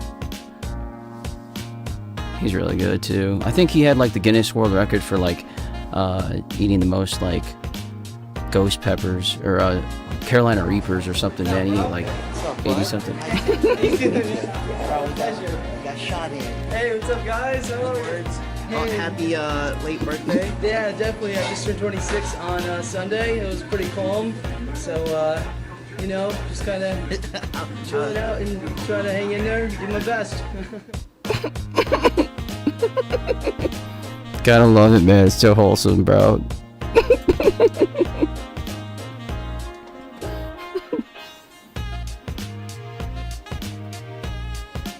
Yeah, and then the bass is Sean Hoover. What's up, guys? So I'm at. Oh, hell yeah, bro. Cherish it. On their Cherish it while you can, Bobby. pizza challenge. It's a 16-inch pizza. It goes fully by loaded quick, with man. all their toppings. And I got Sean here. Dude, he basically like bought me Birthday, bro. anything I Thank you, wanted bro. to eat, And we're like, gonna start this soon. and I just was The like sitting there employees like here are eating the whole freaking time. awesome. But yeah, so I'm gonna time it with them. Okay, 1 second. I'm gonna get my timer out, and I guess I'll give it a good 3, 2, 1, start. So it's got it going. Now let's do this. I like fucked up his time because like he was like keeping on pace really well, and then I had like another camera because I was trying to get like another camera angle, and I just like fucked it up because like I didn't know how to use it, and he had to like stop and show me how to use it. But like he still did really good. Like,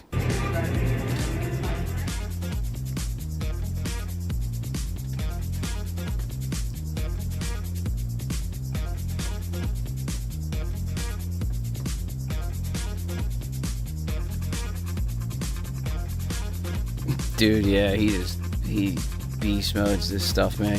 It's wild.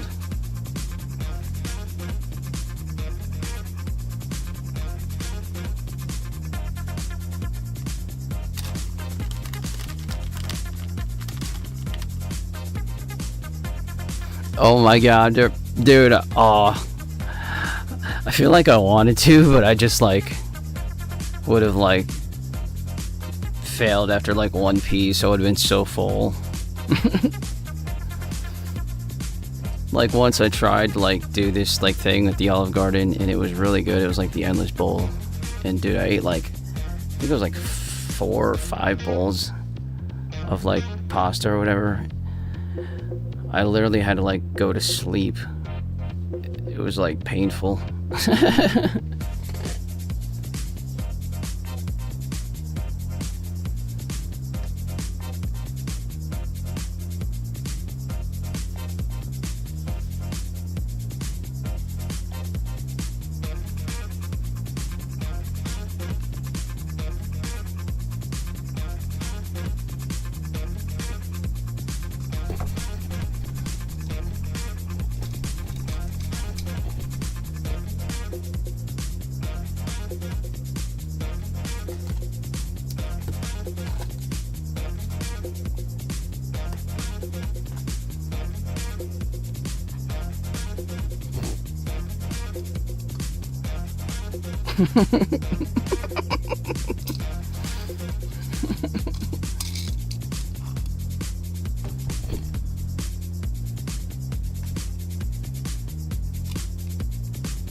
Hell yeah, man. I think he does it in like under 5 minutes. Like, so crazy.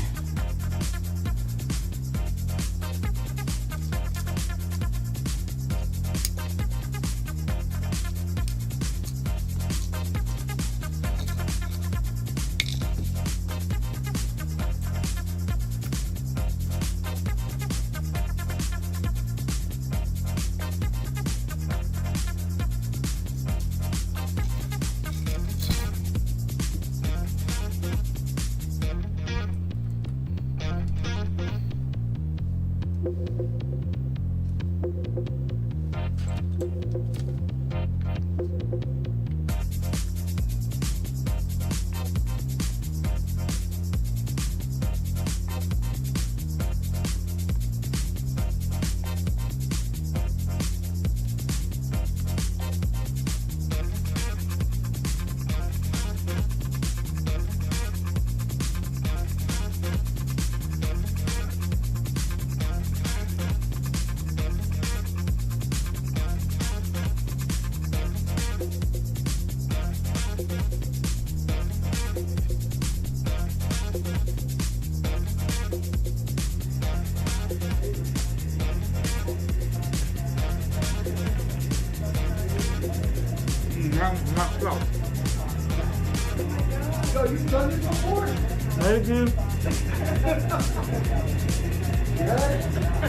guys.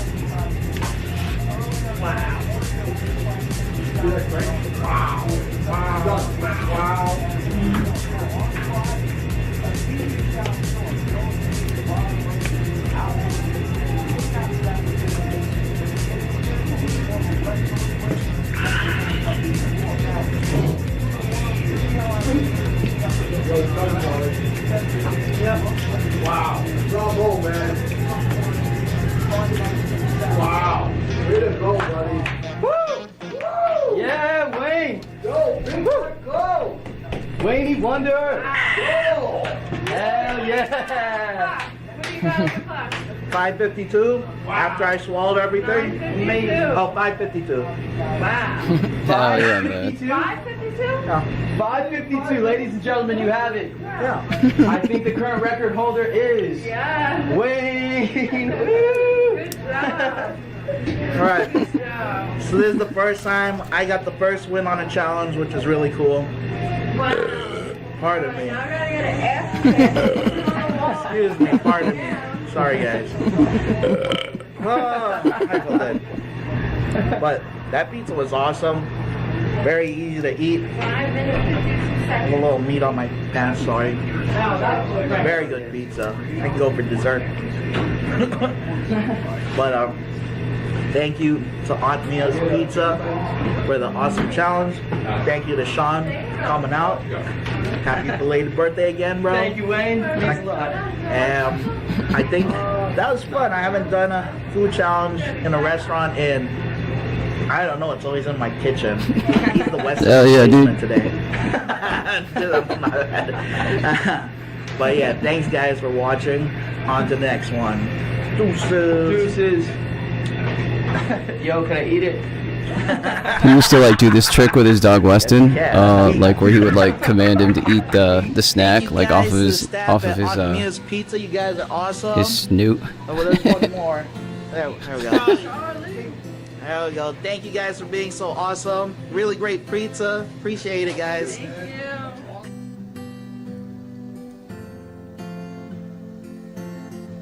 Alright, Sean, it's great meeting you. Yeah, man. Best of luck on your future endeavors, bro. Deuces, bud. Deuces. Okay. Thanks, brother. Let's not wait till the water runs dry. You'll yeah, make the dude. biggest mistake of our lives. Don't do it, baby.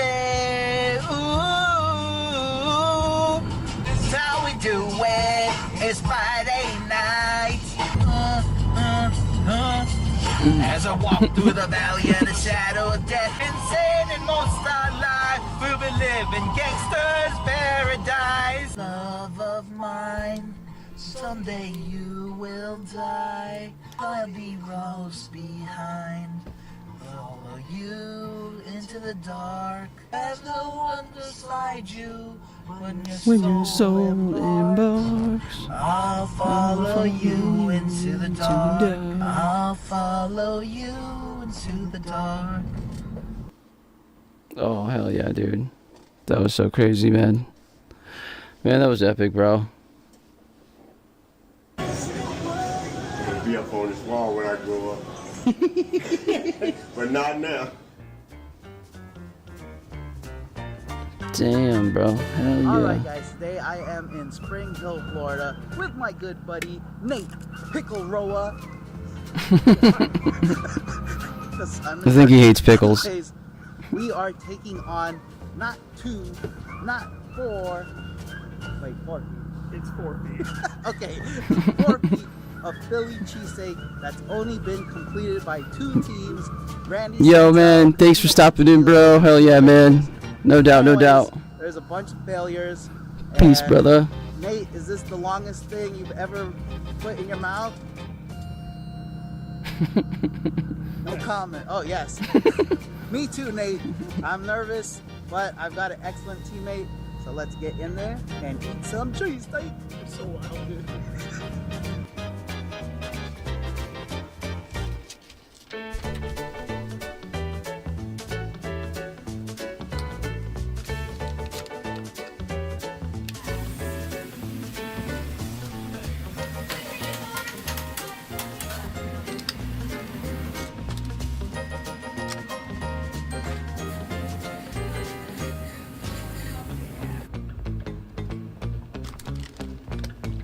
All right, guys, so I'm here with my good buddy, Nate Pickle Roa, and we're gonna take on this giant cheesesteak. I'm a little nervous. Nate keeps pushing more of the sandwich towards me, but whatever. Well, it looks amazing. This thing is massive. I can't imagine doing this solo. Could you? No. So, if I am slowing down a little bit, you got me, right? Yeah, I got you, buddy. Yeah, you got 3/4 of it? Sure. Yeah. Sure, Adam. All right. Okay. 2, 1. Go. Let's go. I think our timers are synced perfectly. We should have cut it first. Yeah, oh, can I have a plate? Maybe I should have got a plate also. Here's some utensils. Why are you wasting time? You're wasting time. All right.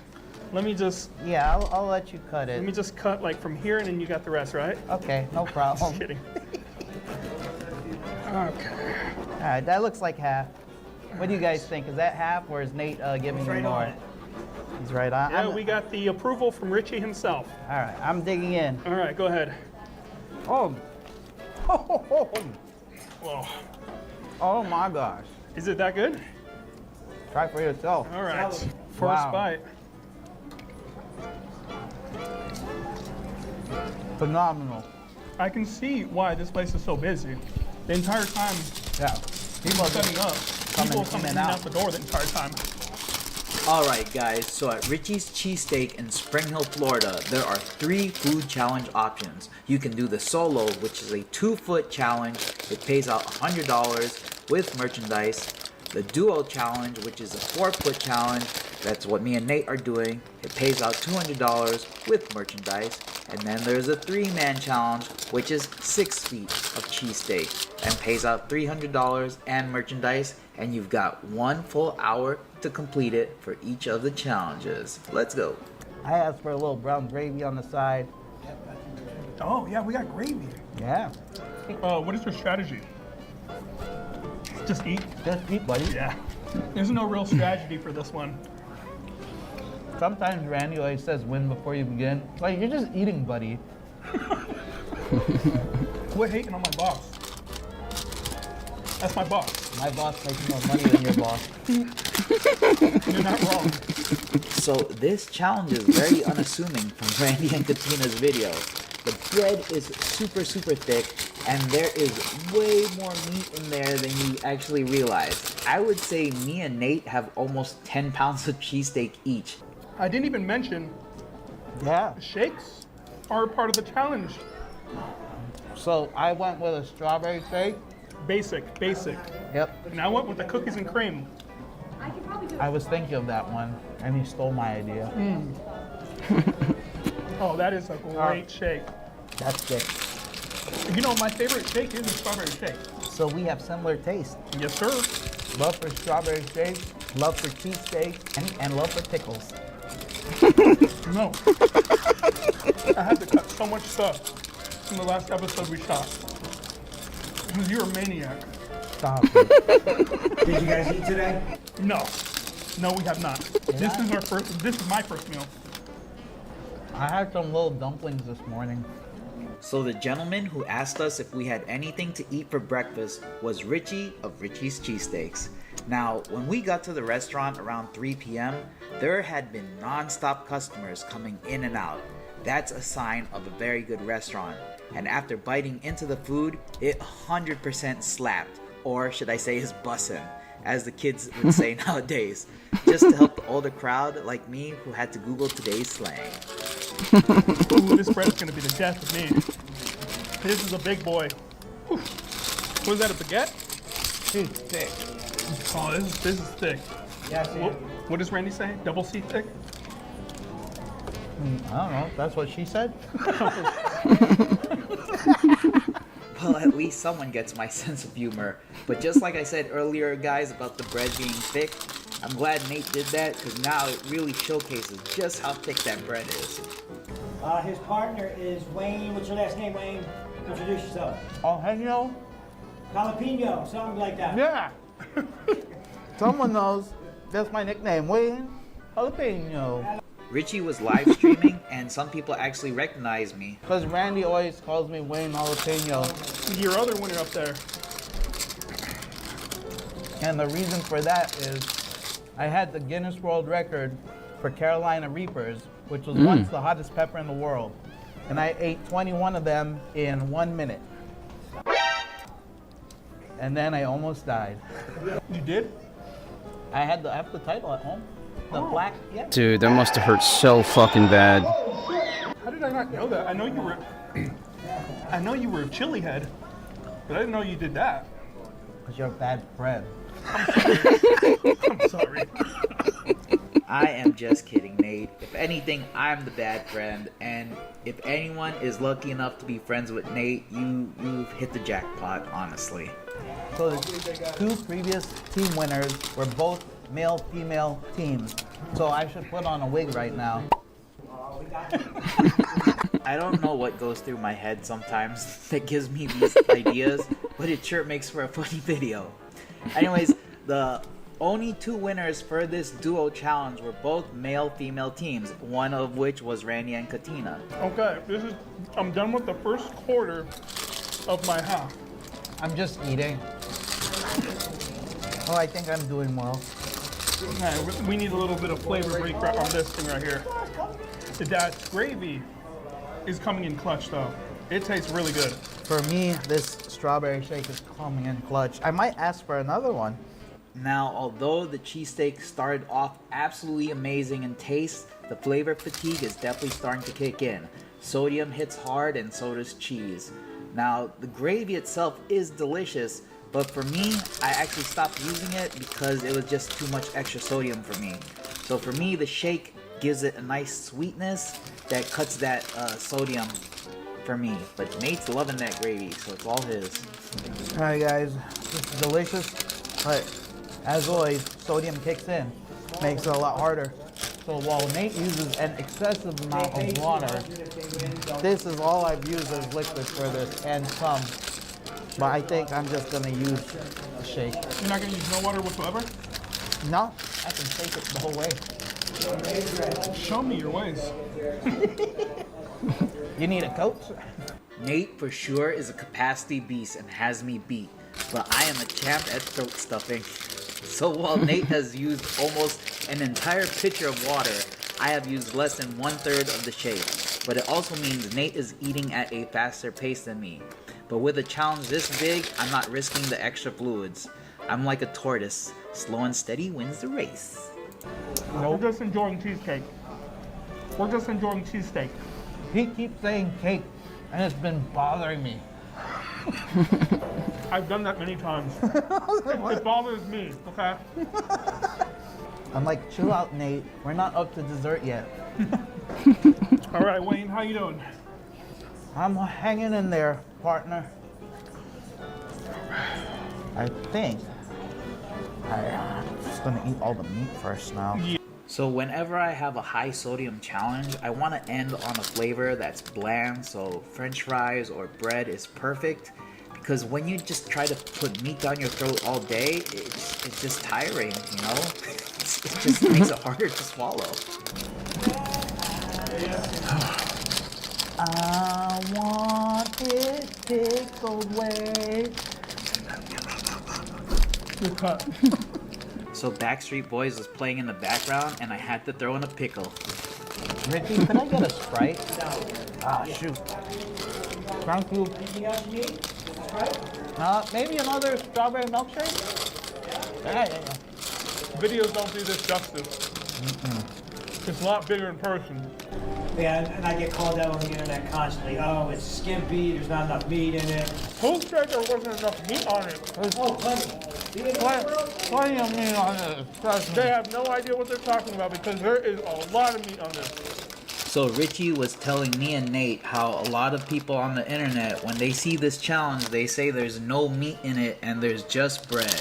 But that is far from the truth, guys. Pictures just don't do justice. And that's why I don't send pictures of my willy. So Wayne went ahead and ordered another shake.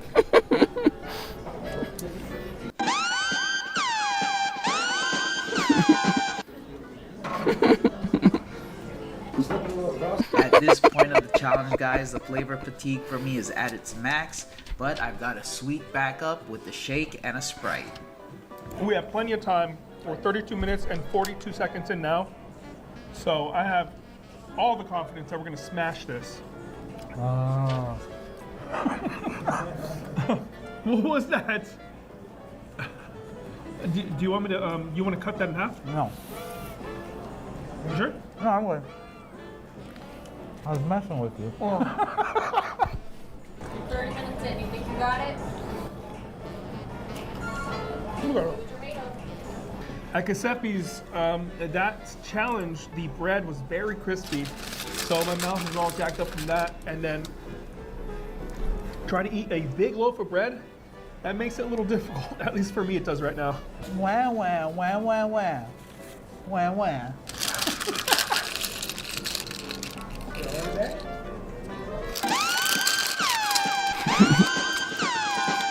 Are you racing me or not? No. I'm eating normal. Ooh, you know what? It's twice now. You want me to race you?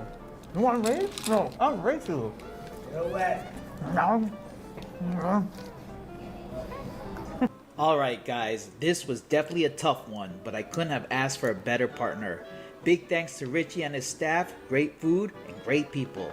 Big thanks to all of you for tuning in to my eating shenanigans, and big thanks to my partner Nate. Miss you, bud. Please like, share, subscribe, and hype this video, and shh, stay safe, stay healthy, and stay happy. I'm out. Deuces. Cheers, Wayne. Cheers, buddy. It was a pleasure Yeah. doing this cheesesteak challenge. This might be our first team challenge together. Yeah, it is. Oh. Oh, thank you for being a part of it. Thank you for having me, buddy. Cheers. Cheers.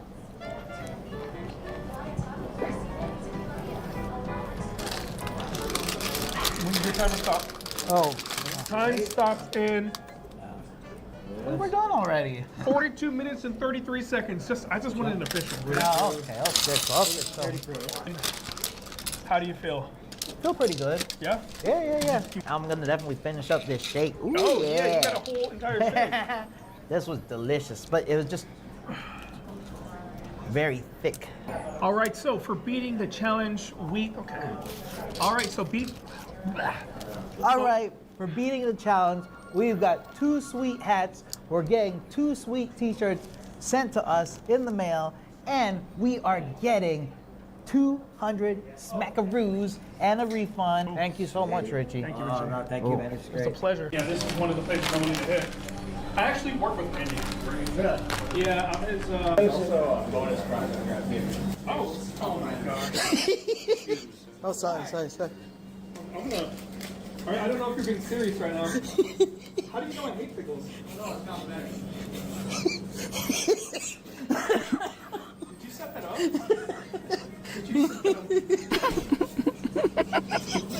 You know this is only in the trash, right? I can't laugh too. How do you know I hate pickles? No, it's not bad. bonus prize. Oh my gosh. Oh, sorry.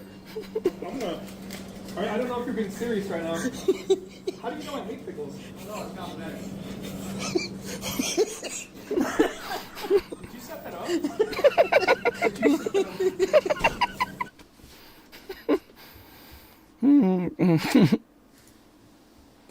up? Man, that is too funny. Holy crap.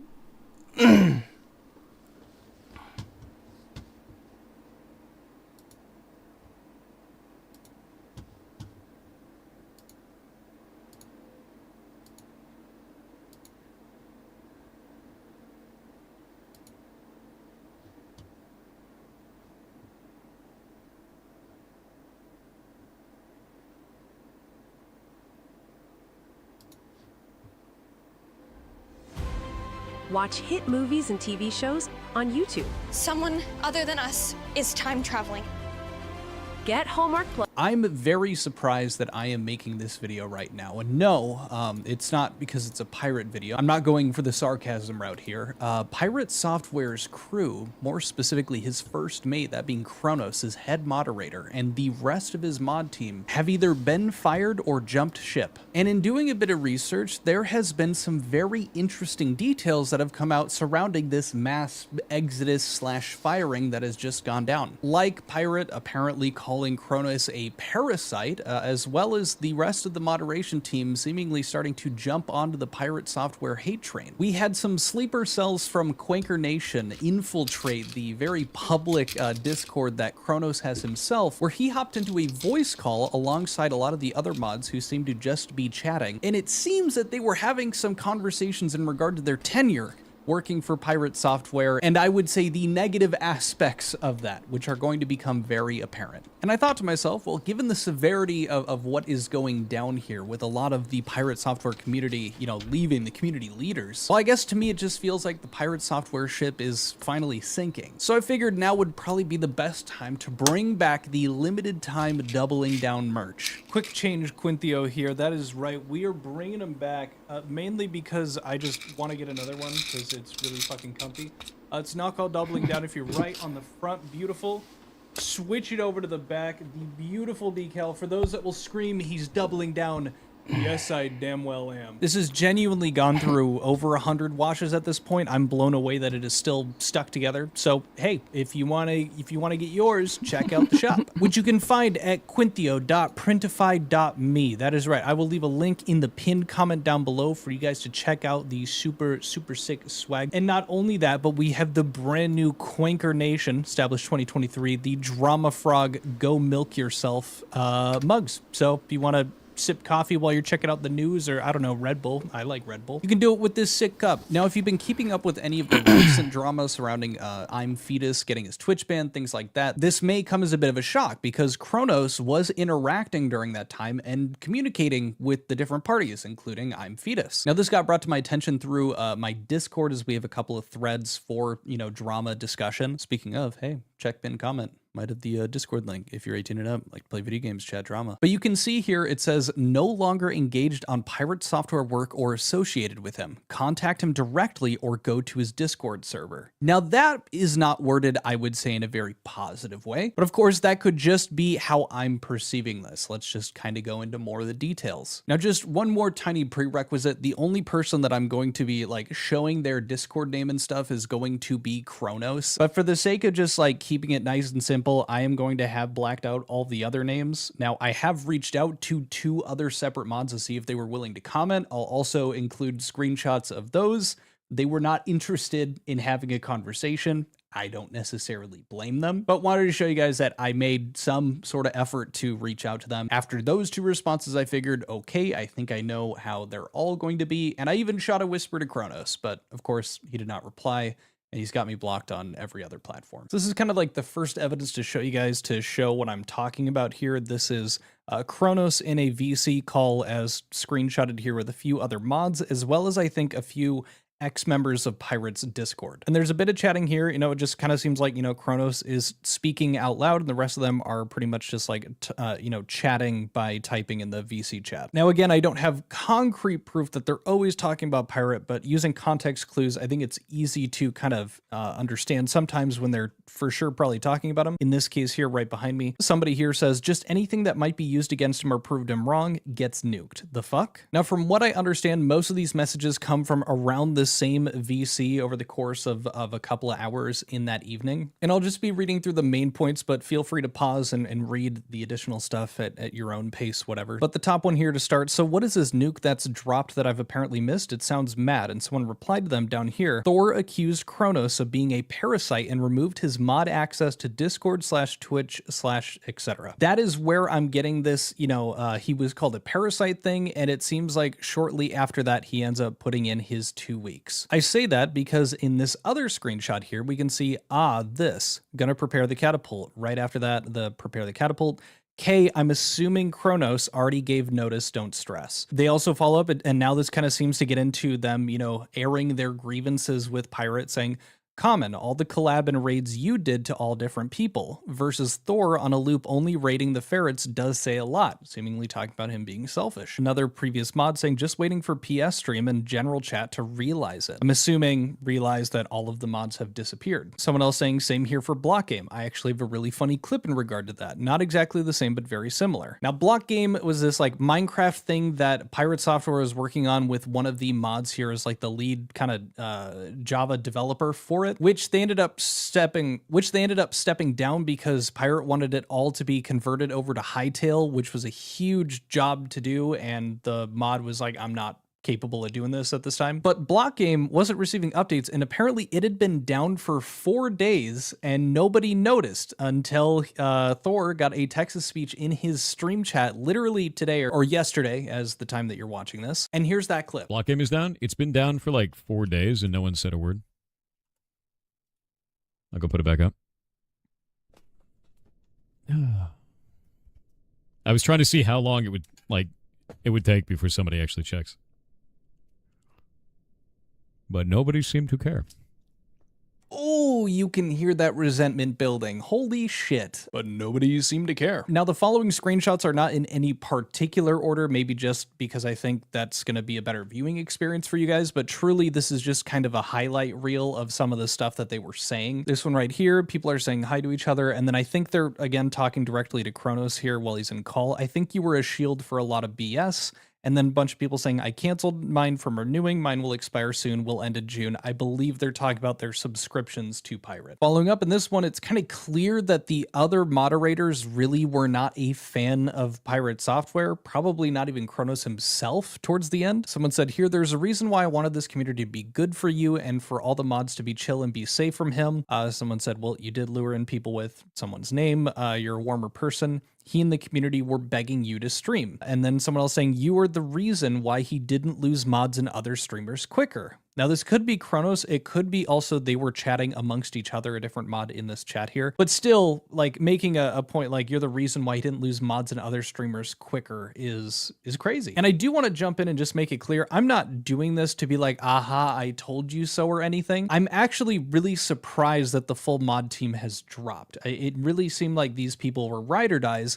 And from my understanding, with as long as they had lasted alongside him, I thought that maybe Pirate had been treating them better than how he treats his community at times versus how he treats people that are more, public facing, like the dramas that we've talked about. But that is just simply not the case. As a matter of fact, one of them pointed out that one of the reasons that they stopped watching him was how mean he was being to his viewers. There's just some kind of like chatting between them. And then right at the bottom here, my biggest problem with him and why I stopped watching him was the casual cruelty he showed to members of the community. And so again, this wasn't just reserved for, just random members of the community. It was clear that it was also him treating his mod team like this, including Kronos, like calling him a parasite and all this after, pretty much everyone has dipped on Pirate. Most of his fan base, most of the viewers that he would have had are completely gone. And now it seems like he is also just turning on everyone that's close to him. Or maybe this has been a very slow burn over the course of the last couple of years, and now it's finally culminating because he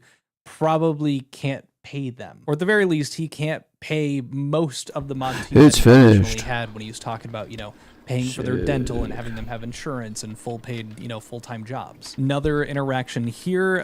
Someone says, Toxic X could be referencing, what's being chatted about.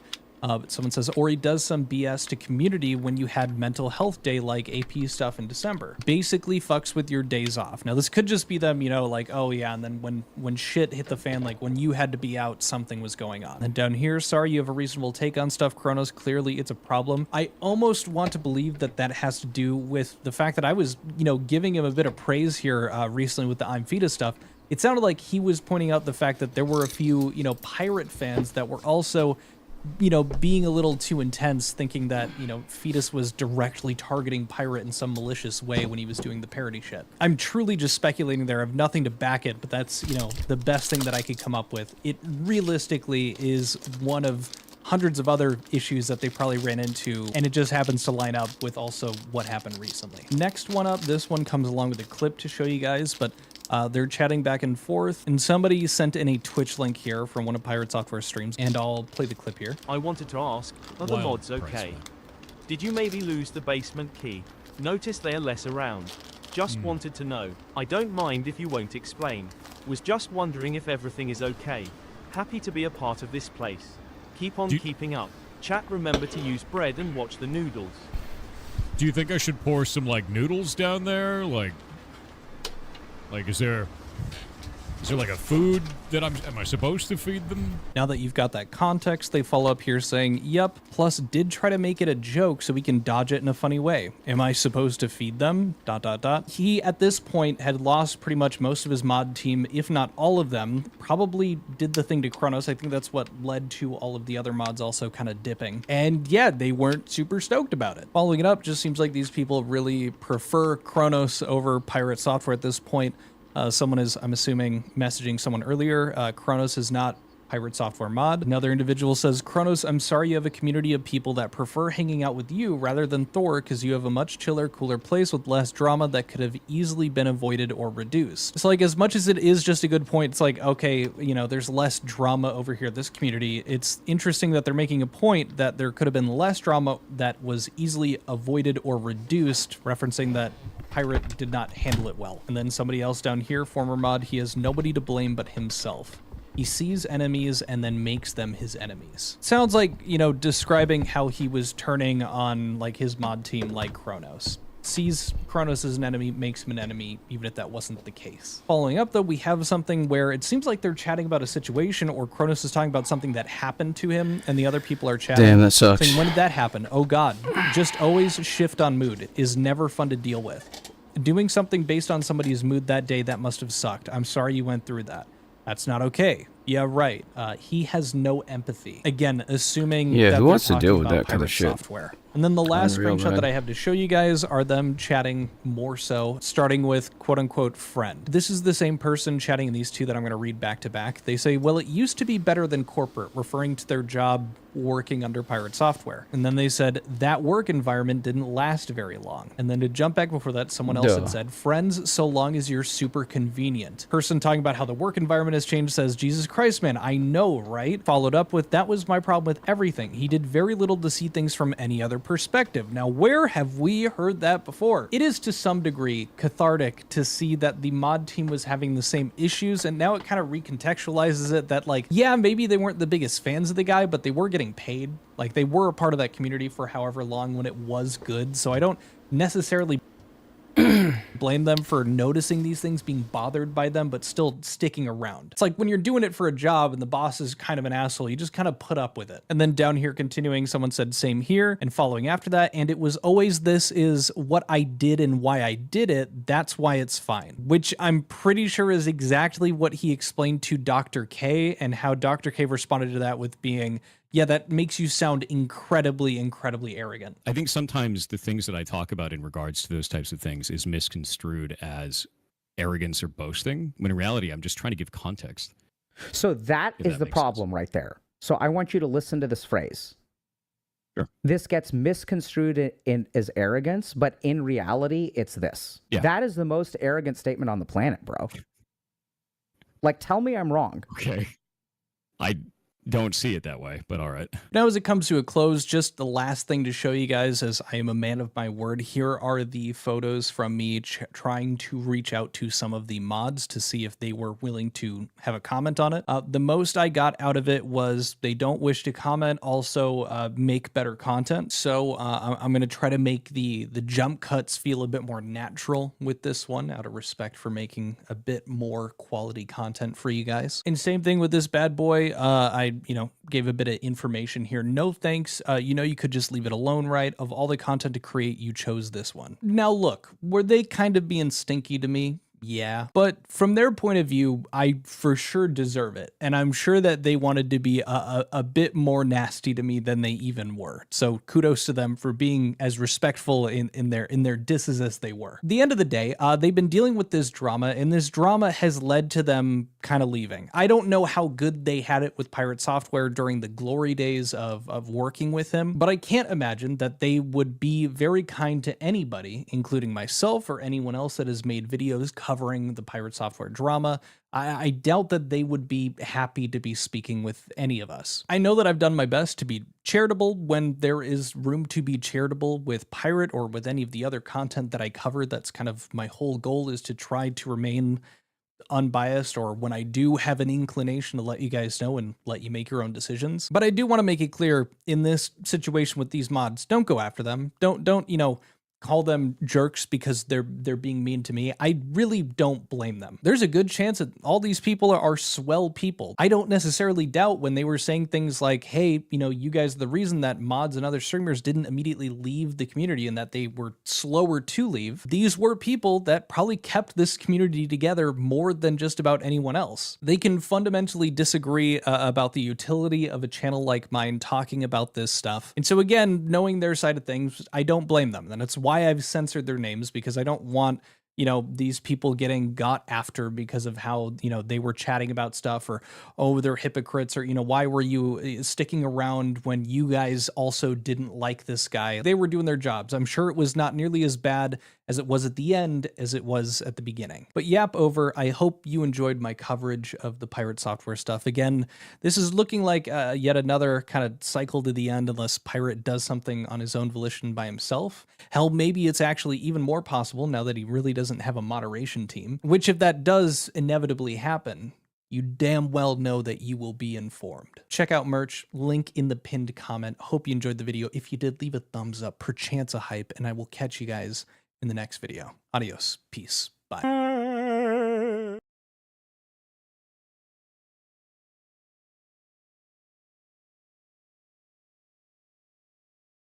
YouTube Premium is ad-free YouTube and the YouTube Music app all together.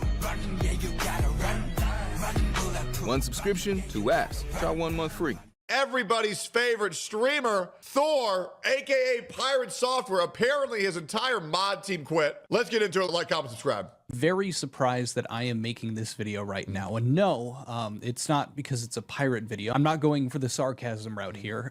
Pirate Software's crew, more specifically his first mate, that being Kronos, is head. Now, I will say, I take every Quintio video with a massive grain of salt, because I understand this is a man who's just trying to get a bag, and I respect that. But sometimes he really misses the point, and that's absolutely A-okay. That's where I come in. Moderator and the rest of his mod team have either been fired or jumped ship. And in doing a bit of research, saying your mod team is fired is a very exaggerated way to just say they were unmodded. Firing a moderator, it's not a big a deal. These aren't employees, right? These are just people who volunteer to help out. It's really not that big of a deal. It makes no difference in their life whether they mod or don't mod. So, like, saying they got fired is like, it's kind of an exaggerated statement. There has been some very interesting details that have come out surrounding this mass exodus / firing that has just gone down. Like Pirate apparently calling Kronos a parasite, as well as the rest of the moderation team seemingly starting to jump onto the Pirate Software hate train. Now, that's interesting because Kronos is Pirate Software's, that's one of his head mods. So that's actually a big deal. A random mod, not really a big deal. One of the head mods, that's actually a huge deal. As well as revolting against one of his head mods, that's very strange. So either Cronus did something deserving of such criticism, or Pirate Software is crashing the fuck out, because I believe he has fallen off dramatically. Yeah, still losing hundreds of followers every single day. 80% of his viewership. It's really not looking too good. Or maybe he just stopped viewbotting. Who knows? We had some sleeper cells from Quaker Nation infiltrate the very public Discord that Kronos has himself, where he hopped into a voice call alongside a lot of the other mods who seemed to just be chatting. And it seems that they were having some conversations in regard to their tenure working for Pirate Software, and I would say the negative tenure for working for Pirate Software. What the fuck is going on, bro? Like, maybe these guys are doing way more than any other mod on Earth, but like, it sounds like they're talking like a corporate CEO office like position. What do you mean tenure of being a mod? Like, is Pirate Software out here paying his mods like 60 grand a year? Like, what is going on here? Aspects of that, which are going to become very apparent. And I thought to myself, well, given the severity of what is going down here with a lot of the Pirate Software community, you know, leaving the community leaders, well, I guess he paid his mods. I'll be real. If my mods actually had a job worth paying for, I would release 95% of my mods right now. Because I'll just be handing out mod to whoever. If my mods started expecting pay right now, I would let go of 95%, and my mods would have to dedicate their entire lives to doing everything that I need them to do. Okay? Straight up. And hey, first in my list, Valen. I would start paying Valen $3 grand a month to do the job of my mods don't do shit. Let me rephrase that. 90% of my mods don't do shit. They literally just have it for aura. I do all you ask me, and Gravy, I don't ask you to do shit. Okay? So that is true. You do everything I ask. The most I ever say is, hey guys, can you delete my going live ping when I'm done streaming? Paying your mods a full-time salary where you need a business meeting to discuss tenure is insane. Anyways, let's get back to it. to me, it just feels like the Pirate Software ship is finally sinking. So I figured now would probably be... You think now it's sinking? Quinthio, I don't know what you drama creators think. We're like, now they're sinking. Brother, the boat's already sunk. His analytics actually look like the Titanic sinking in water. Look, this is the ocean. This is the tip of the boat. That's like the captain's quarters, and that's the chimney. He's already fully submerged. He's already fucking dead. Why do it, like, what else do you want to have happen? Do you need Pirate Software to kill himself? Or like, what do you need him to do? Be the best time to bring back the limited time doubling down merch. Quick change, Quinthio here. That is right. We are bringing back, amazing. Surrounding I'm Fetus getting his Twitch ban, things like that. This may come as a bit of a shock because Kronos was interacting during that time and communicating with the different parties, including I'm Fetus. Now, this got brought to my attention through my Discord, as we have a couple of threads for, you know, drama discussion. Speaking of, hey, check pin comment. Might have the Discord link if you're 18 and up, like play video games, chat drama. But you can see here it says no longer engaged on Pirate Software work or associated with him. Contact him directly or go to his Discord server. Now that is not worded, I would say, in a very positive way, but of course that could just be how I'm perceiving this. Let's just kind of go into more of the details. Now, just one more tiny prerequisite. The only person that I'm going to be like showing their Discord name and stuff is going to be Kronos, but for the sake of just like keeping it nice and simple, I am going to have blacked out all the other names. Now, I have reached out to 2 other separate mods to see if they were willing to comment. I'll also include screenshots of those. They were not interested in having a conversation. I don't necessarily blame them, but wanted to show you guys that I made some sort of effort to reach out to them. After those 2 responses, I figured, okay, I think I know how they're all going to be. And I even shot a whisper to Kronos, but of course he did not reply. And he's got me blocked on every other platform. This is kind of like the first evidence to show you guys to show what I'm talking about here. This is Kronos in a VC call as screenshotted here with a few other mods, as well as I think a few ex-members of Pirate's Discord. And there's a bit of chatting here. You know, it just kind of seems like, you know, Kronos is speaking out loud and the rest of them are pretty much just like, you know, chatting by typing in the VC chat. Now, again, I don't have concrete proof that they're always talking about Pirate, but using context clues, I think it's easy to kind of understand sometimes when they're for sure probably talking about him. In this case here, right behind me, somebody here. I think that's very fair.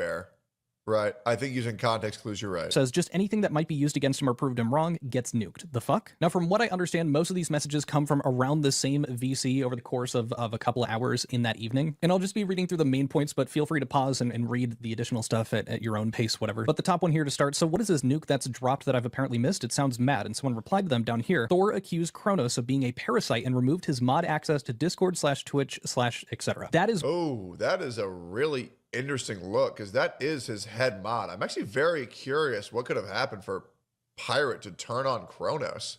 Damn, what the fuck happened? I don't want to put blame on either of them until I figure out what happened. Where I'm getting this, he was called a parasite thing, and it seems like shortly after that he ends up putting in his 2 weeks. I say that because in this other...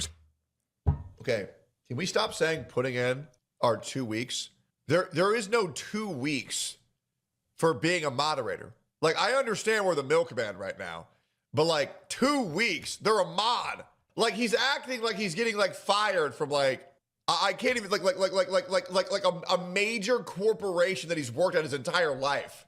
Pirate Software Thor pays his moderators full-time salaries, often exceeding $60,000 annually. Okay, what the fuck are they doing to deserve $60,000? Like, what are they doing? And do you have any proof of that? No, Pirate Software does not pay his moderators a flat $60,000 a year. He does pay them as full-time salaried employees with benefits. Here's what's confirmed. He's incorporated a business specifically to employ his moderators full-time rather than relying on volunteers. His moderators receive full-time salary plus benefits, including medical, dental, vision, and life insurance. What? He has mentioned having 12 moderators on full-time pay benefits plus others. What do Pirate Software's moderators do to deserve... He has just been losing his fucking mind over this shit for like 5 minutes, dude. Normal mod stuff. He's just like, wait, hold on. 2 weeks. No. Tenure? No. Fuck. He's like, oh my god, dude, a multimillionaire? Like, having employees? What the fuck? What is going on, dude? He's modding Discord, bro. $60,000 a year to do normal mod stuff. Hey, guys. Go mod for him. Don't mod for me. This is the most retarded shit I've ever seen in my whole life. Insanely difficult work that requires reliability, quick judgment, and emotional resilience. What the are we talking about? Yo, Tectum, for my paycheck, can you pull on my Genshin account? Dude, this is retarded. Like, okay, I pay my editors because they're working non-stop. I give my editors 100% of the revenue after tax on my clip channel. This is retarded. This is a lie. There's no way. Is there any proof beyond Pirate Software's word that he's paying his mods full-time salaries? No! There is no proof beyond their words because it's a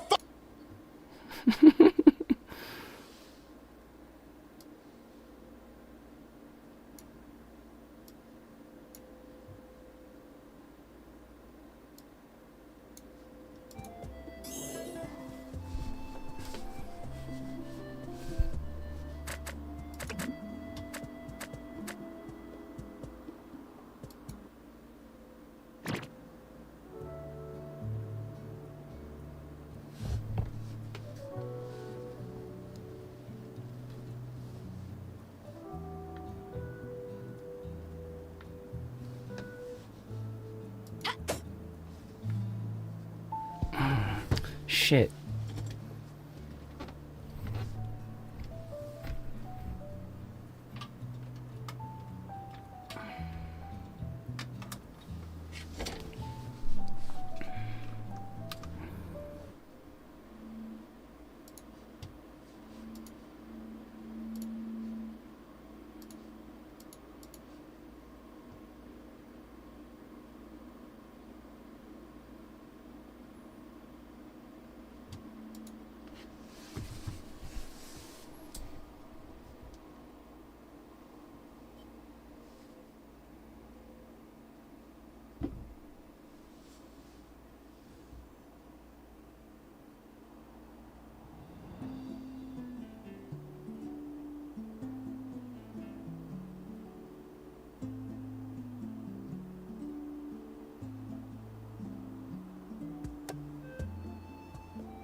Fuck!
I'm just joking.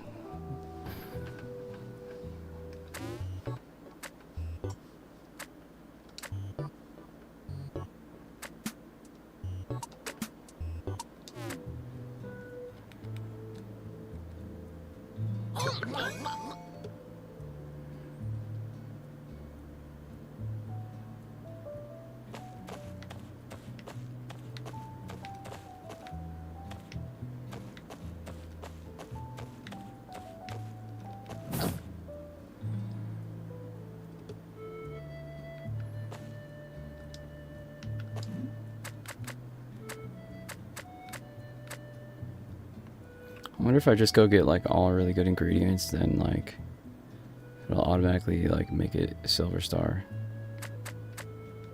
That's what I'm thinking.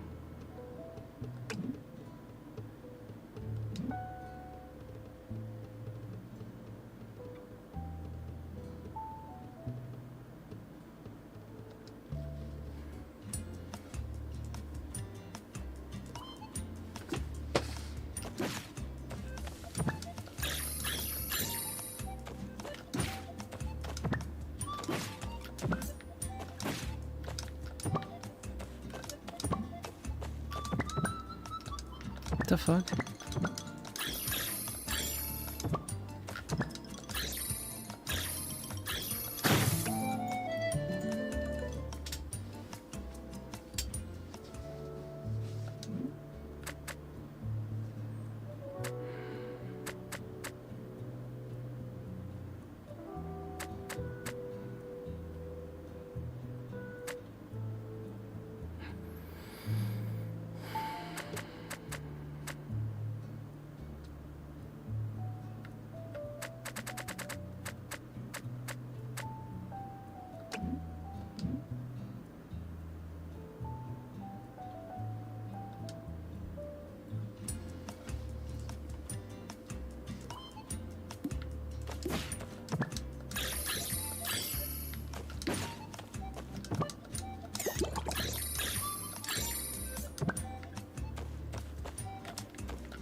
Oh, should I wait longer or what?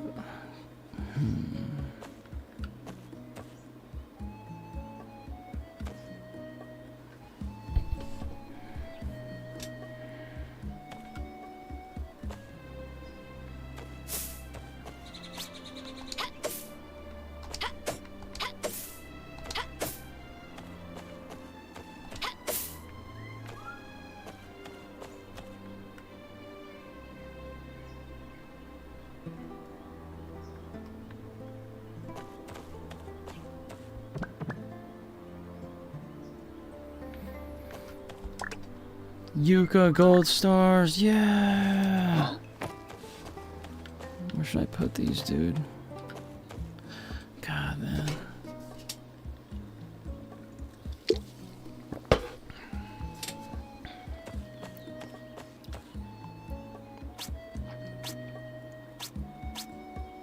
Oh shit.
Salsa, man. I wonder when you can make this salsa, that'd be so much better. God dang, dude. I don't know. Maybe I should just do the corn, though. It's like the only gold star thing I have, and I don't know. I was thinking produce for Boomy's folks or whatever, but like, I don't know, you get tomatoes from it. I already grew these things last time. Don't really know.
Ooh, some good rice. Hell yeah.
Excuse me.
That would take like so fucking long just to fucking exploit that. You'd have to be here all goddamn day.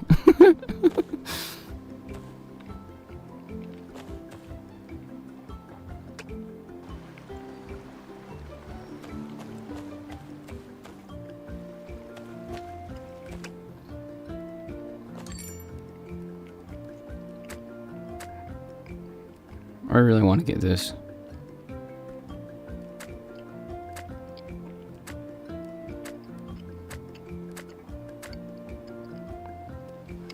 Oh, dude, these are the ones for them then. Okay, I see. Because I think putting in the ones, the other, yeah, it's like obvious if they're for the other players. Huh.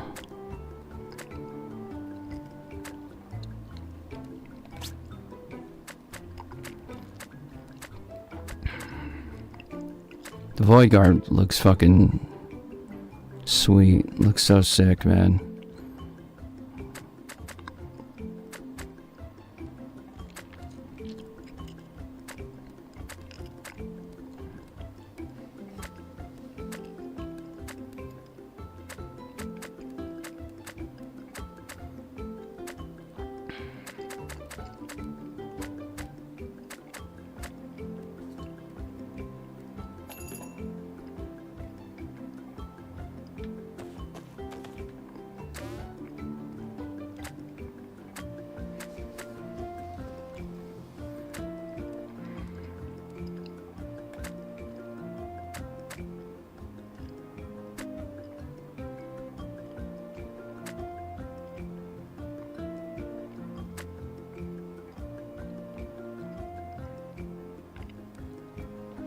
I wonder if it'll affect me if I put this on him.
Damn, man, good things come to those who wait, so don't pick the plants yet.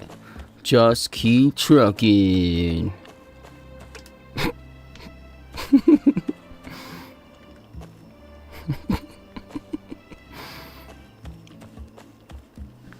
Like, I really wonder how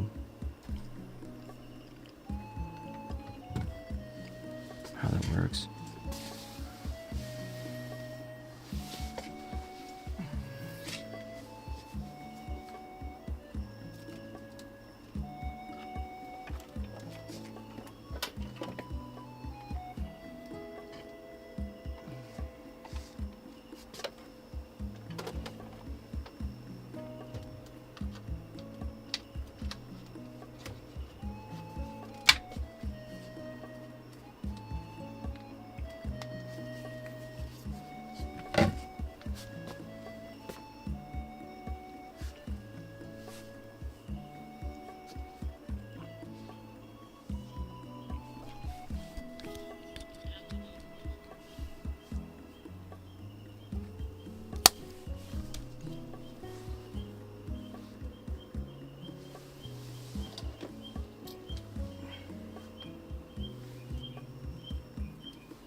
Wow.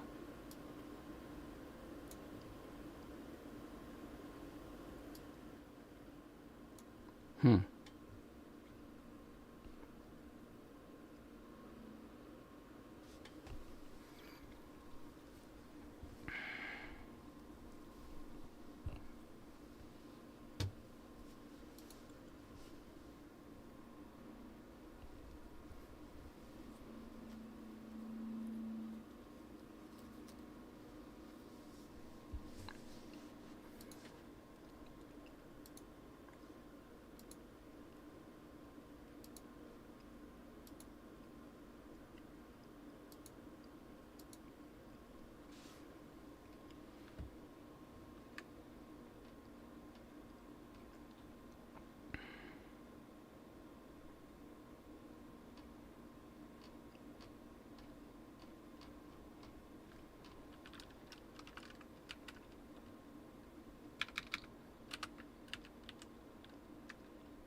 Hmm. Wow. Yeah. So weird. I'm like always trying out these different settings.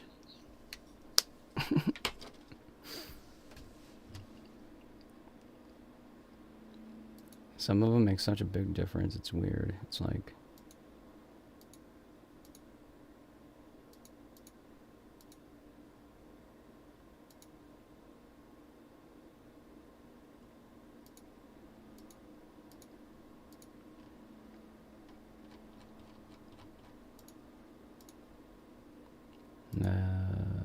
yeah, the spatial sound stuff, it's like crazy how different it can sound.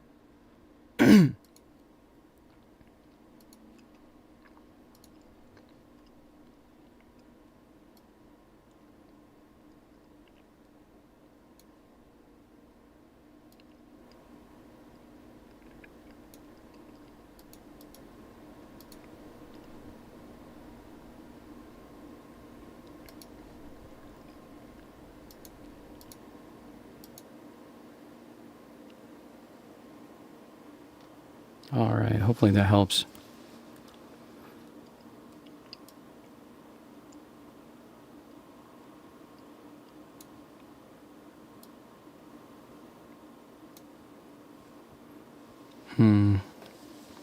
Sometimes I'll like see it go into the red though, and I'll get kind of nervous that it's a little too much. Try to keep it in the yellow or the green.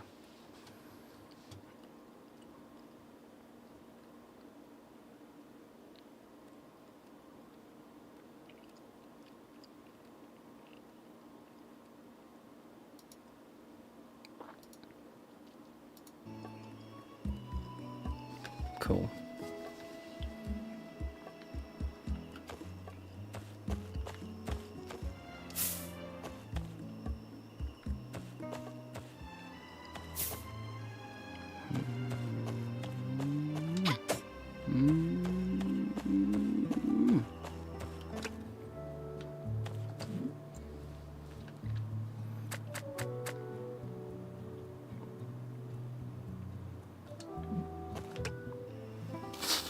I mean, that's like a freaking money thing right there, dude. The coquito.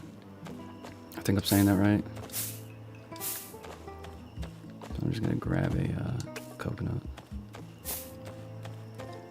Right out front. I think I have a tree in the front yard too. Yeah, I'm gonna grab another coconut.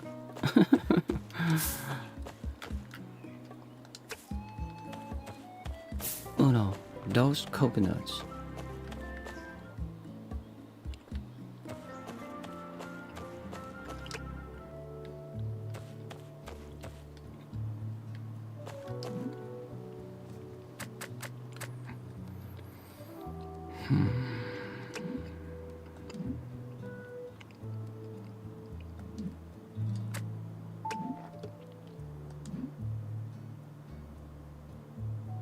Yeah, but I'll like make this though just intentionally to sell it. But I'm trying to like understand if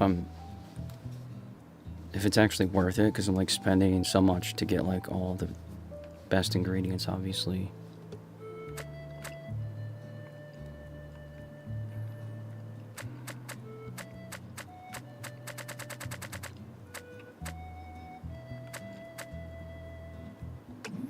These are always like such a good cash grab though. Damn, I only have one corn, dude. Oh, man, I should have grabbed some more corn.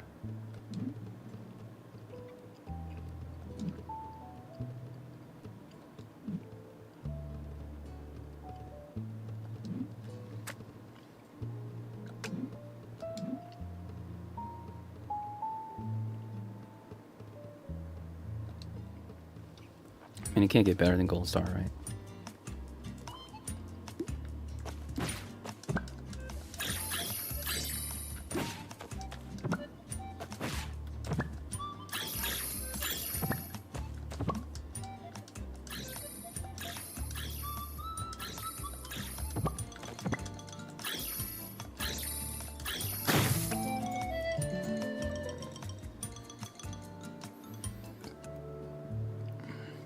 Excuse me.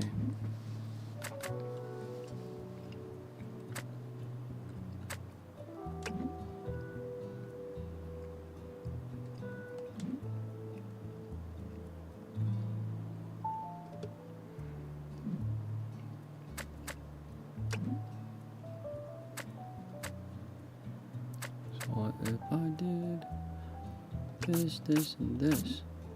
4, 5, this will be the same thing. So I'm literally just saving the cheese at the point.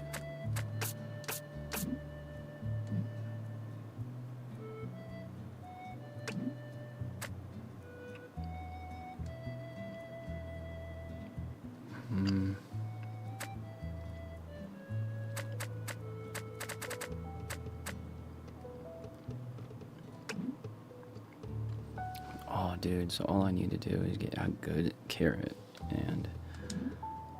Oh shit, okay, sweet. So I can't go wrong here. So I'm gonna progress the story. That's what's up.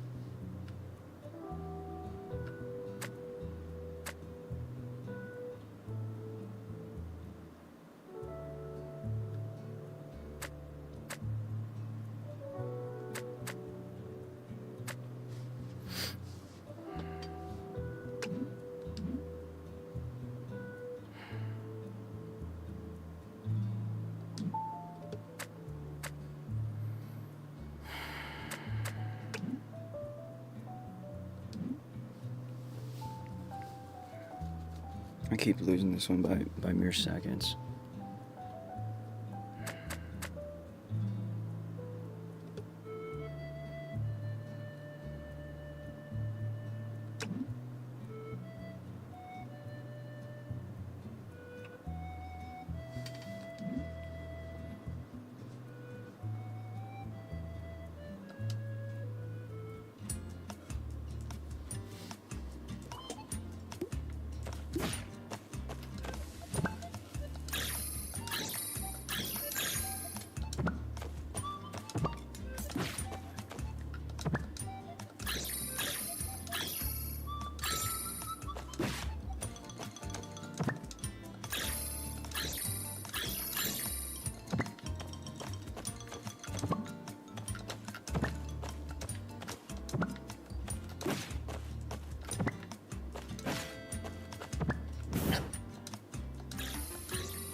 Man, 35 seconds.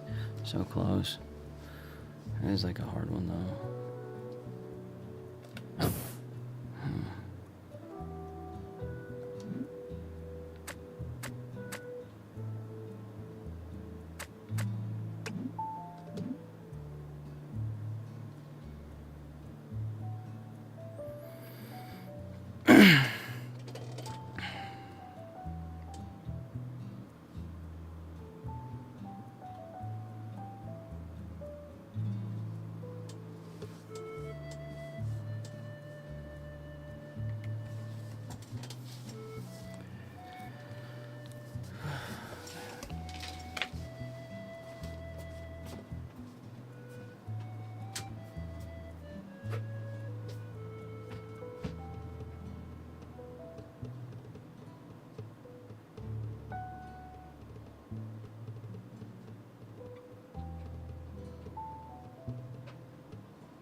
Man, dude, yeah, sometimes that shit just kills my eyes, bro.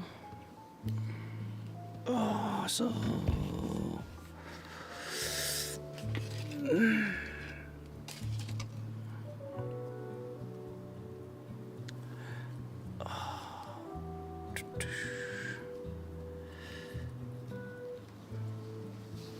Sweet.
Sorry, yo. I just hate like when that stuff gets like dusty.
Three seconds, damn it. Yeah, that was tricky. You have to use the oven 3 times.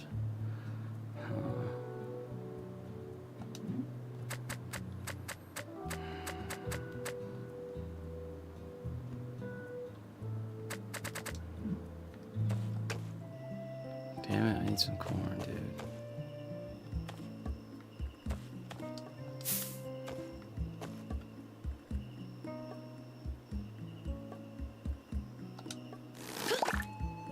Ooh, got a gold star.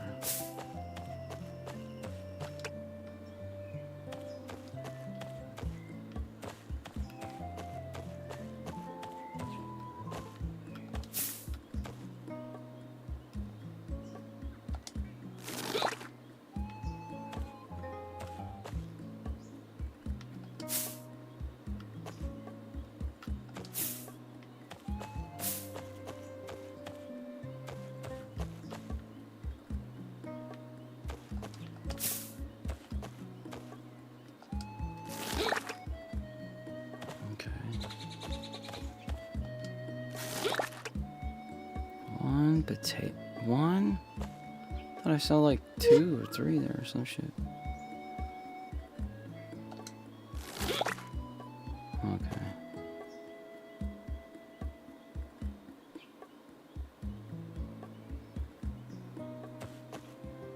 Alright.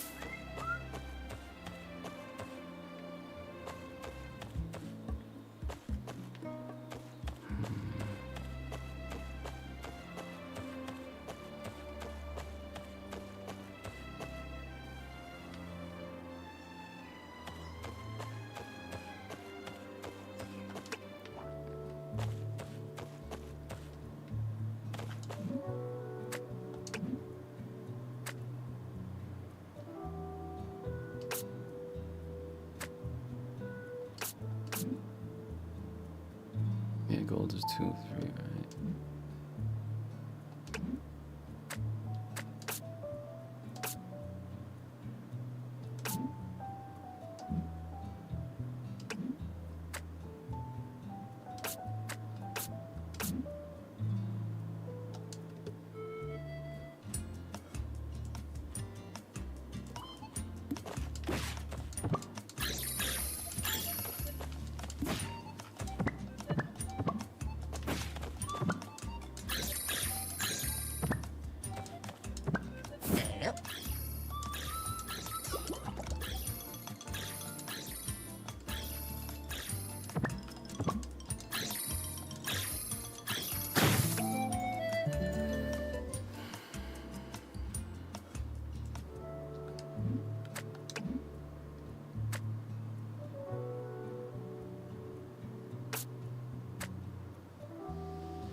Cut up the pork. I gotta fry the pork.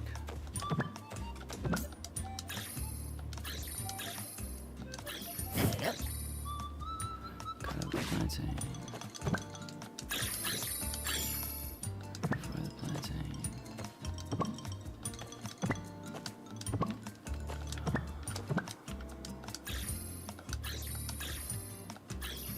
Oh, come on, dude.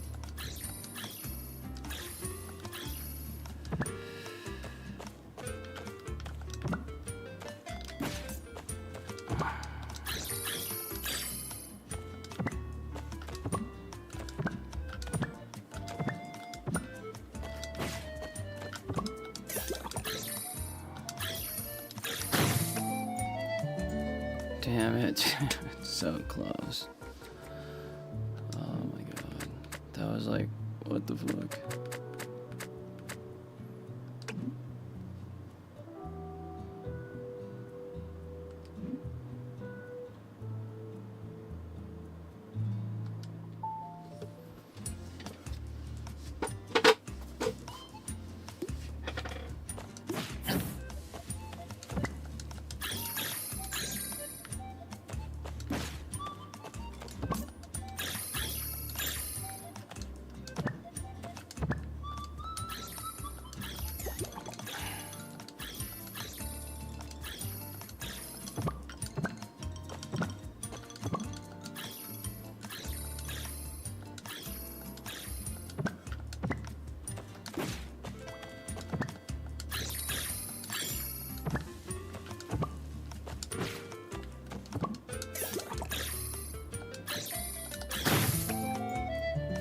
Nice. Holy shit.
was such bullshit. What the fuck?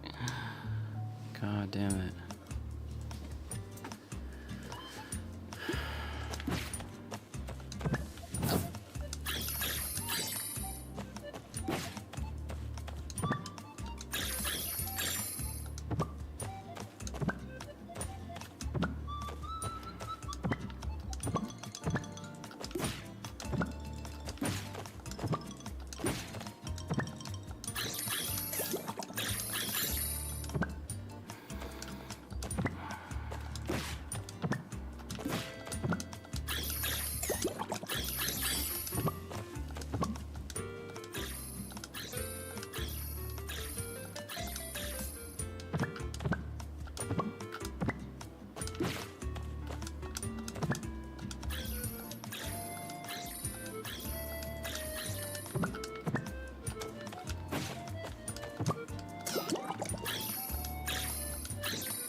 Hey, Mom. Naso, where's Nettle and Osana? Guess it'll be just the family for the spell. Anyway, here's my house special. One legendary asopao de pollo. Don't want to brag, but it's kind of amazing. It smells perfect, Tosito. You made this with love, and that alone might be enough. Seeing this gives me hope. It's bittersweet. Bittersweet? What do you mean, Mom? It's just Poco used to rely on me to do what you've been doing. But I'm not a fighter anymore. I barely have the will to serve salsa, even with Nettle's healing potions. What's this? Family drama and chicken soup to warm your mania? Come on, hero. Don't let it get cold.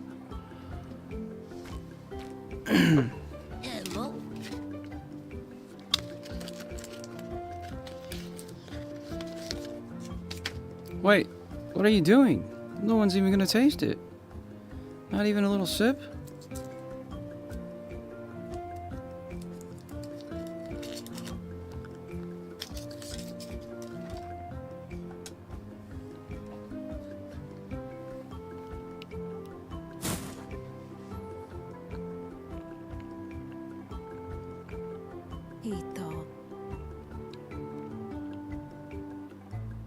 Step in, Osito. If this works, we can show Zoz who you really are.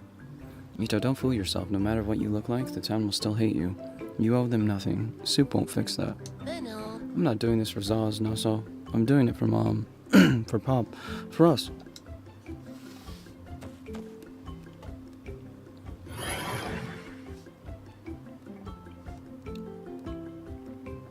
You want to change back? How do you know this isn't the real you?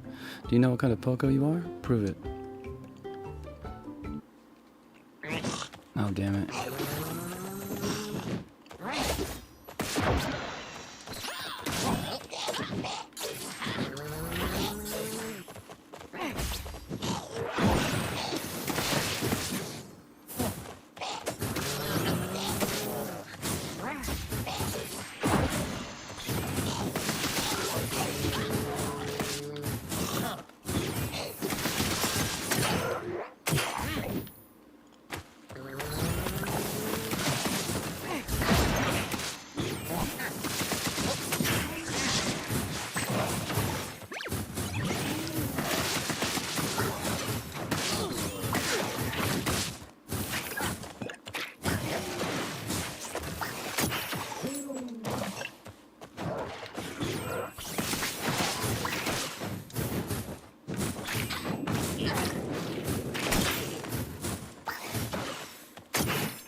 Mm-hmm.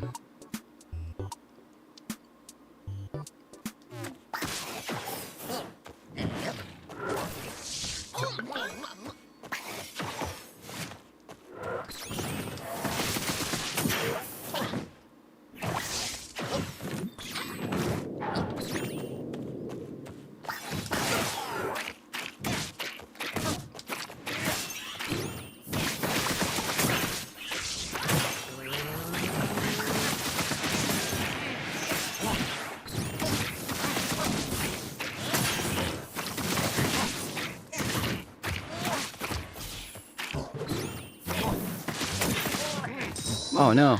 Oh dude, I didn't even see that guy. Shit.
Look, Lobo, look, Osito, it worked.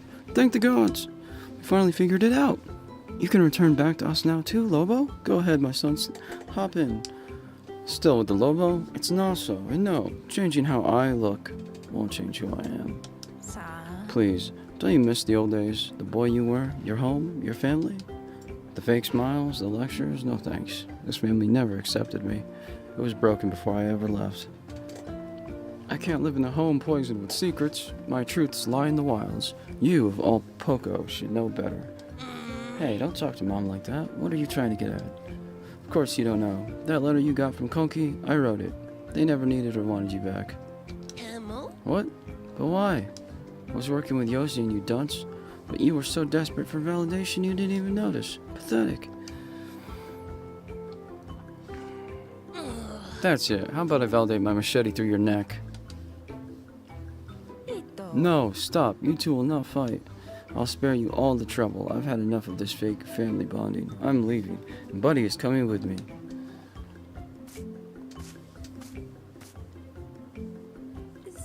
He's not wrong, Ito. We kept a lot from you. We thought we were protecting you, but all you should know is your dad helped me change my ways. Is the past really that bad? Could it be any worse than all this? Untie Mito, I promise. Maybe Kunku can explain better if he comes back. For now, I think I need some time alone. Thank you, but please go.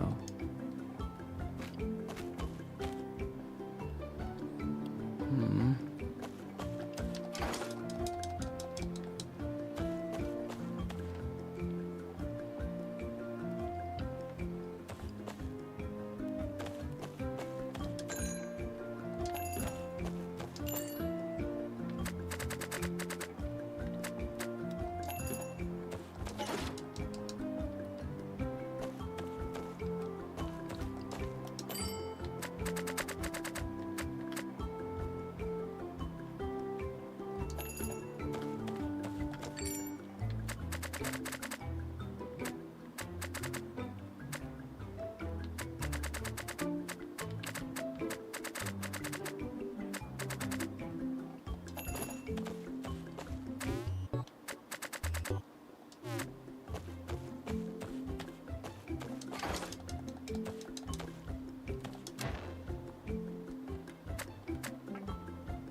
1 second.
Finally.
1 second off. Damn it.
Oh man, dude.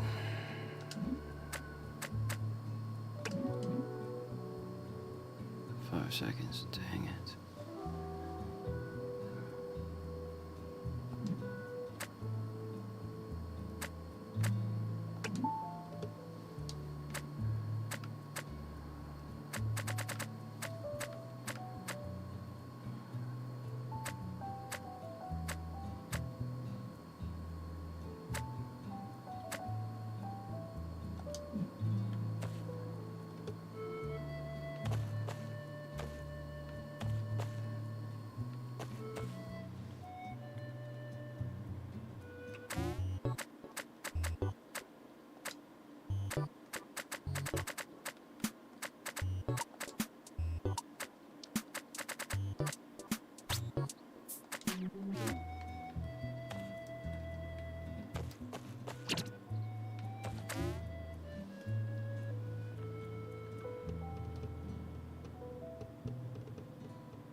That almost looks like Goku.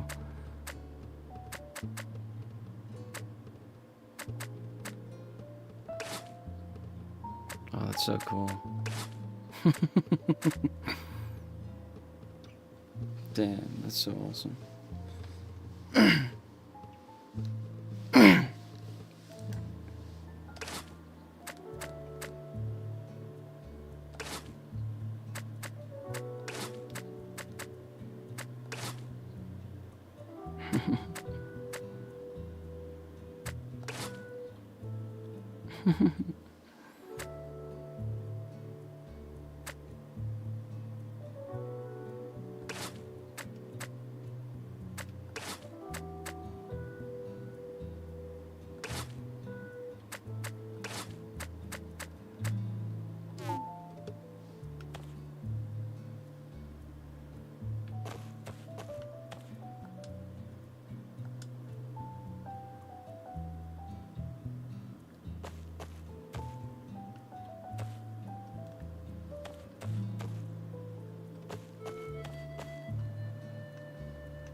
Ah, Koki's child, just the Poco we need. It's Don Peyote. He stumbled in this morning, barely got out a few words before collapsing. He dueled a powerful demon wolf warlock in the wilds. I heard Peyote had the upper hand till the mage cast a powerful curse upon him. Whoa, demon wolf mage? There's no way Peyote would square up with Naso, but the story kind of fits the bill, kid.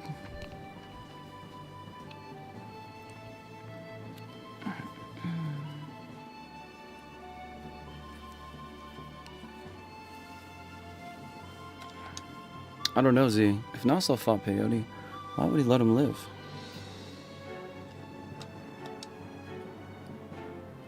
Sanko.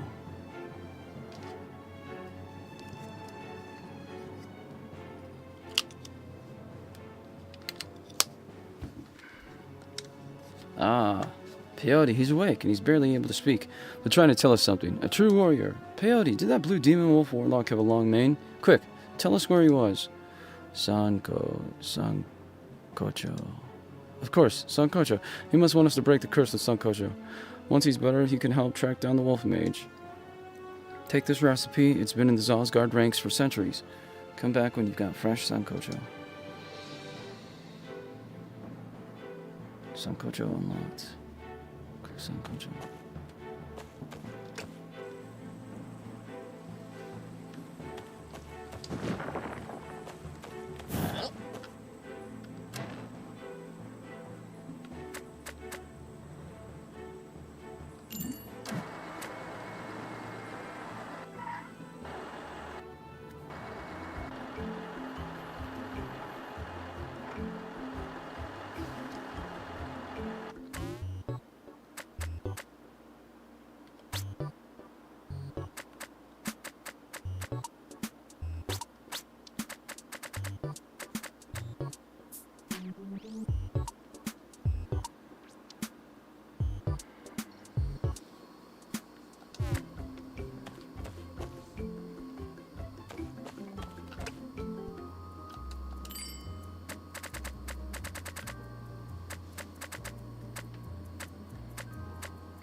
Shit.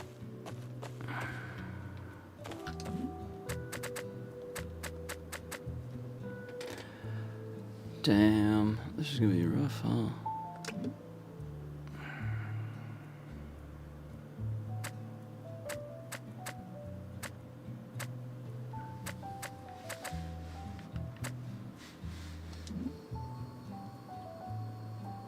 Holy shit, dude.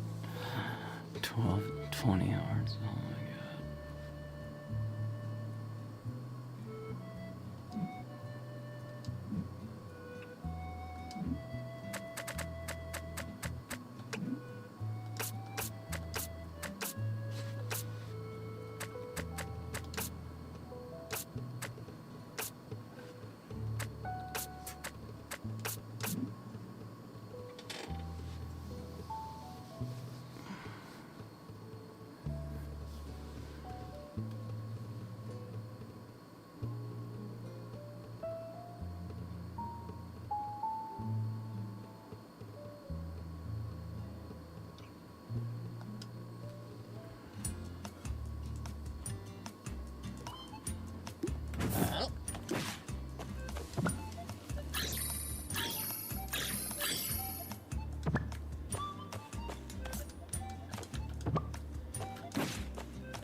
Okay.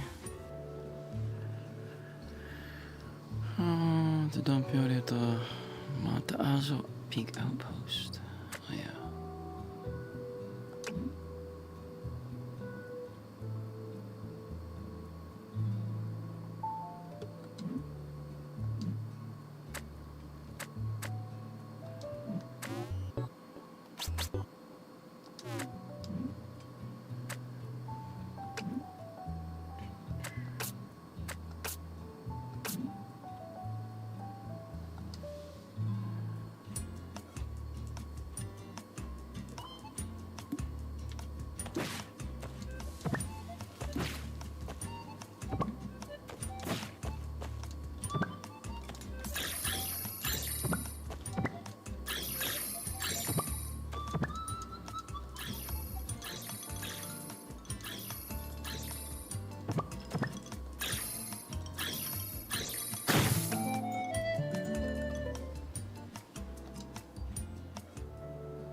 He's opening his eyes. Don Peyote, come back to us. You're our only hope.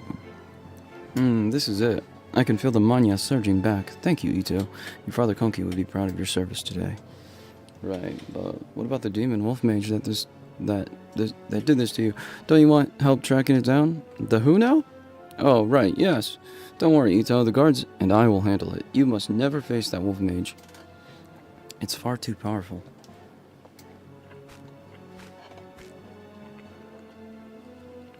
Dag nabbit, Peyote. There you are lounging around. While you were spinning yarns, Pedro wandered off, stirred up half the town, and strolled right back to my porch. Pedro? Wait, there's another demon wolf mage besides Nassau? Huh? What's Konki's kid doing here? You guys roping Ito into your dirty work now that Konki can't help you. Ha! And demon wolf wizard? Definitely not. What crazy stories has that lunatic Peyote been telling this time? Ahem, I speak only the truth. That Pedro is one furious beast. Enough with the excuses, Peyote. I asked you to track down my lost pup. Instead, you got bit, fled, and got half the town worrying over demon curses. Next thing I know, you're getting breakfast in bed, served up by the town shaman chef. Lucky for you, Pedro's a spoiled little foodie and strutted back home on his own. Must have been dreaming of the scent of Ito's sancocho. Ito, looks like you were the only only one actually doing something about it, so you should get the reward, not these danged buffoons. Peyote, pay up. Then I've got a bone to pick with you and your guards. Oh, right. I suppose that's fair. Valiant effort. Ratito? Just don't spend it all in one place, huh?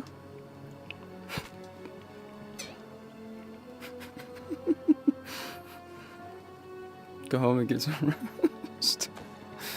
Oh my god.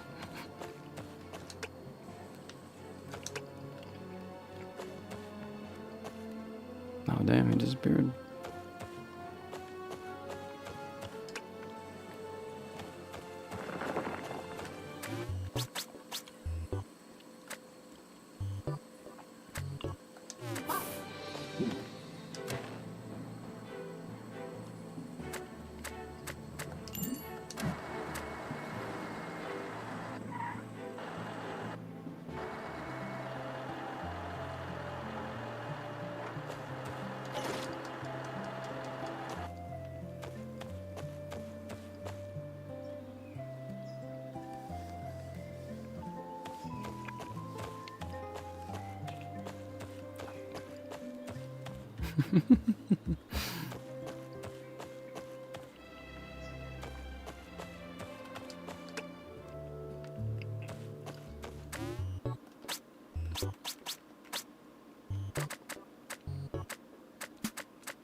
Emma?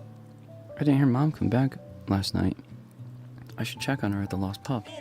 Yeah, I guess Naso really did his number on her. There's a black sheep in every family, kid.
Oh, man.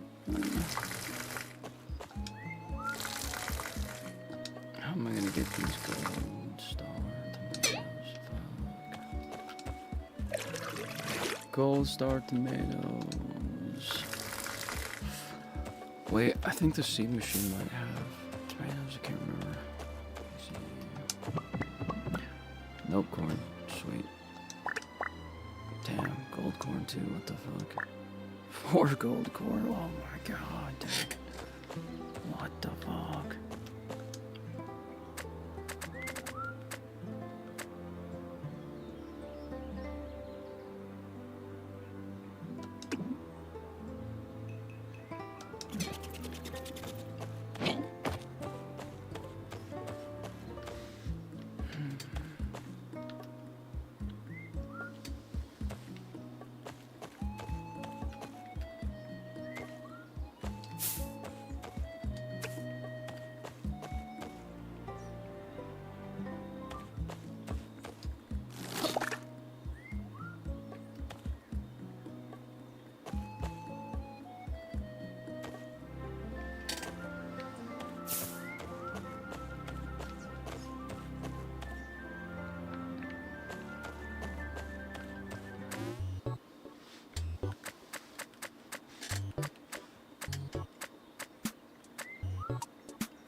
Fucking A.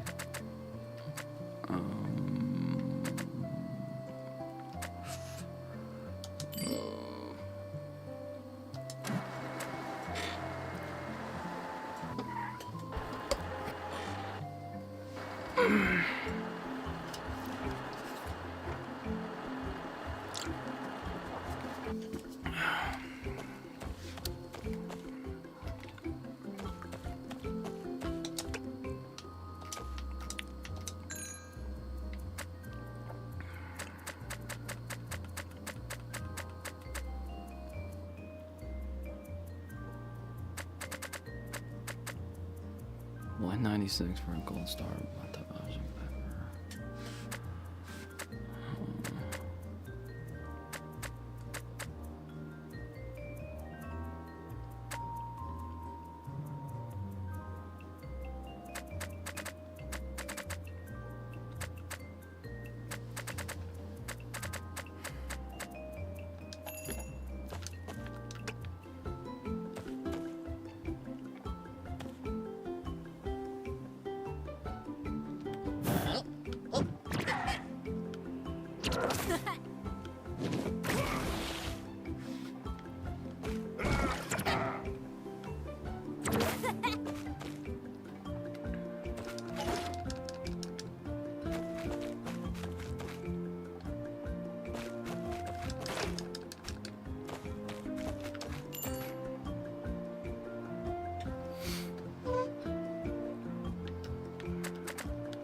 Can't sell the seeds here either. I wonder if I can sell them at the place down here.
play. Mom, are you okay? This is where you've been sleeping? Bonky necesito. Lucy.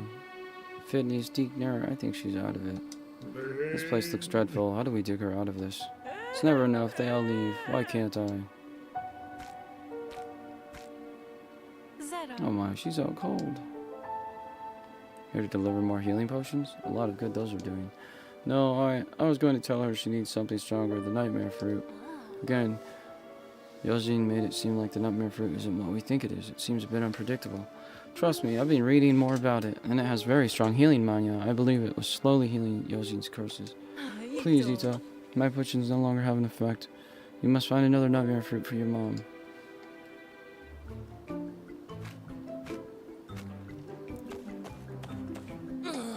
You, what do you want? Another round of making our mom cry? You don't get it. Me being out of the picture is best for all of us, including her. That's your way of showing you care for her? Wow. Hey, it's not as lovey-dovey as you think, but I'm here to help. I know you're looking for a nightmare portal, and I can't have these nightmare creatures taking over my wilds. You'll find it in Anya's reach. Thank me later. Maybe cook me some beefsteak. So, Lobo, while we're talking about exchanging gifts, can you sign my ball? Fine, but stop calling me that.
Fresh nightmare air. This place never gets old. Huh.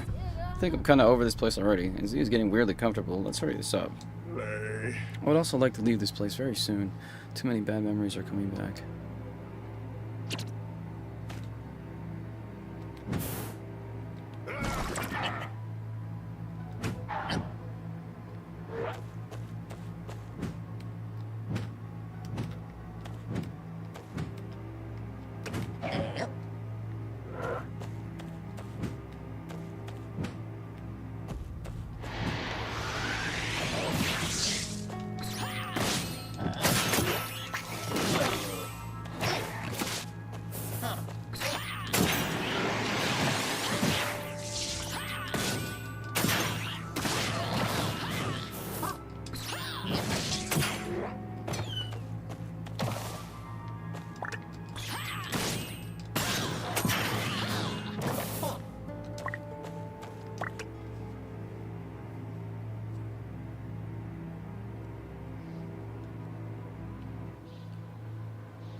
Oh no. God dang it.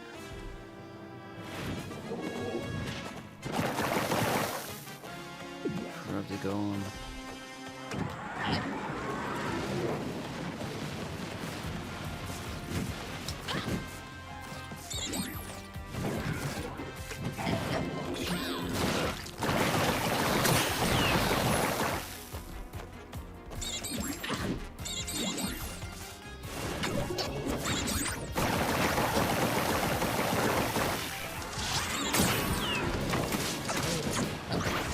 No, no, no, no.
Okay, we found it, kid. I think it's so fresh it's moving. Let's hold this back to your mom's cantina before it squirms away.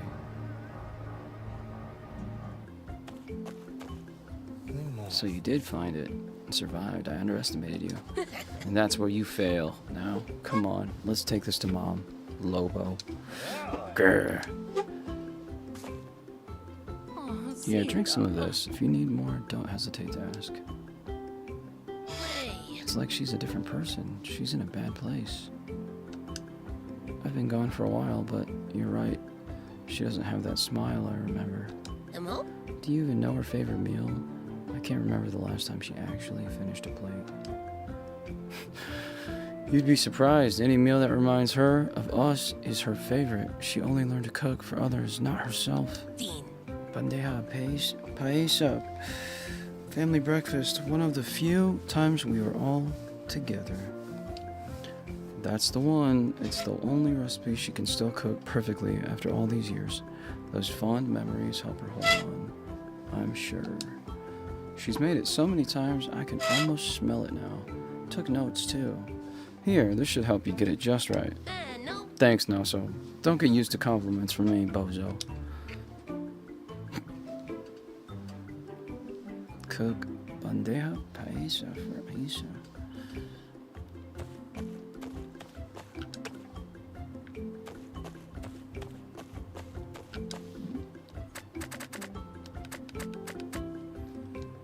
I need beef, and that's about it.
1 minute 40. Holy shit.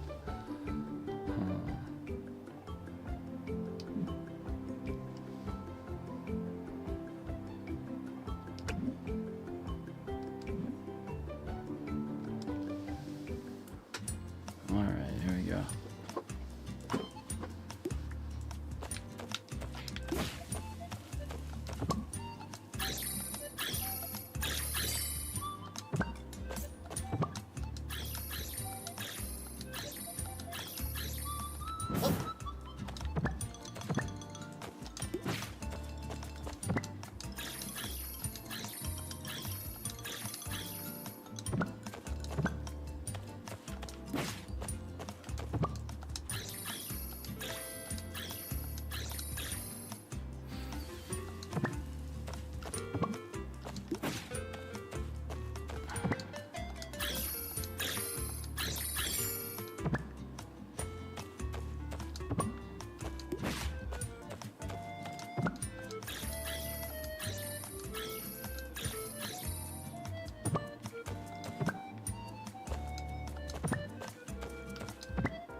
Damn, that was close, man. Fuck.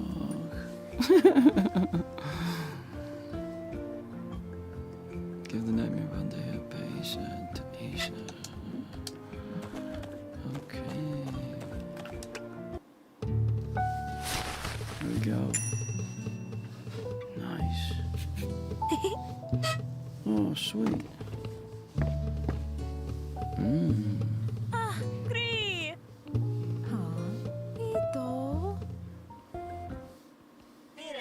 And she's out like a light. Hey, that dish was magic, Ito. Just smelling it snapped her out of that funk. It's gotta mean something real to her. And now back into the darkness we go.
See, this place really grows on you, doesn't it? Ugh. Lost Family Pact completed. Explore further. A Mother's Burden.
Oh, gross. This place is nastier than that dumpster behind the lost pub. What is that smell?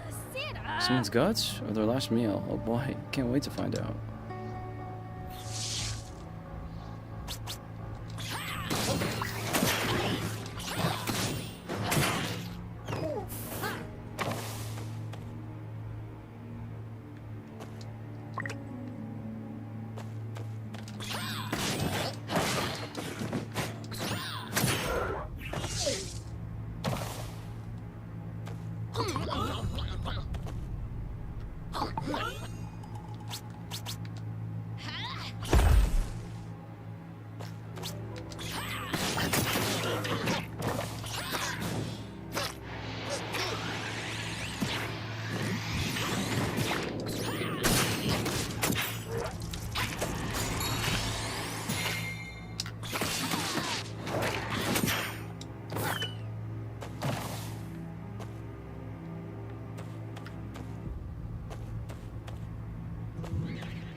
Not more of this stuff. Another ritual? Sacrifice, maybe? Pack it up, kid. If you don't find a need for it, I'll put it to good use. Ha!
Tomato. A discolored tomato twisted by nightmare energy. Don't even think of taking a bite. Where'd it go?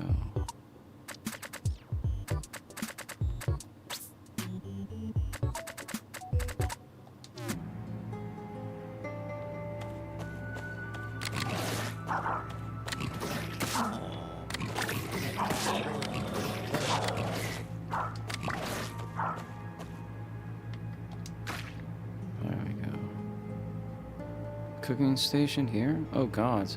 Is this one of those nightmares where I'm at work? Oh. The work of a shaman chef is never done. Get to it, kid. Chop chop. Demons like their innards over easy and their meat medium rare. Ah, that smell. Totally putrid. Hey, come on, kid. Get that dish while it's hot. Don't leave your demon customer hanging.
Pigs, no. There you are, man.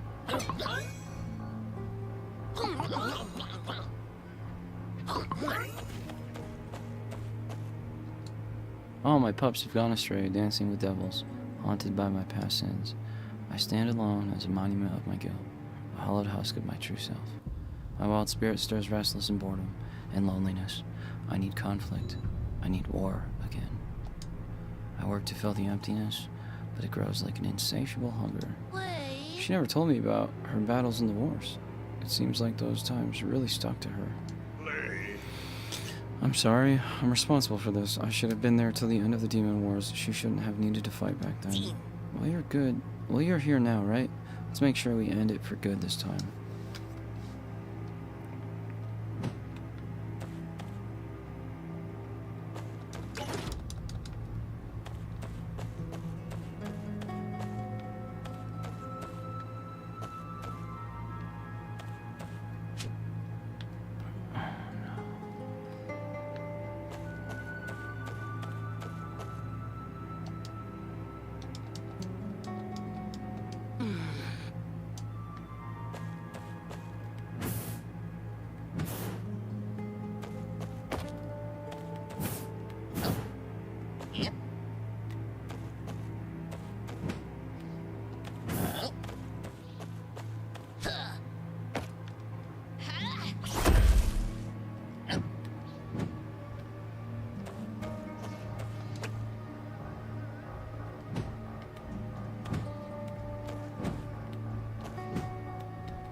What the fuck? Now that's my kind of cooking pot. Looks like it could cook for a whole family. Too bad we can't bring this bad boy home with us. I think you mean cooks a whole family. Oh, gross. Let's just find whatever ingredients this thing needs to get going and get out of here, please.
check it out, kid. Looks like a quality nightmare ingredient. Ew, nasty. My gut tells me it has to go into that nightmare cooking pot. As long as you don't add your own guts, I'm cool with that. Missing ingredients, recipe for disaster. Avocado collected. Collect avocado.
Found it. Looks like we've got another premium nightmare ingredient. Yummy, I can already feel my taste buds tingling.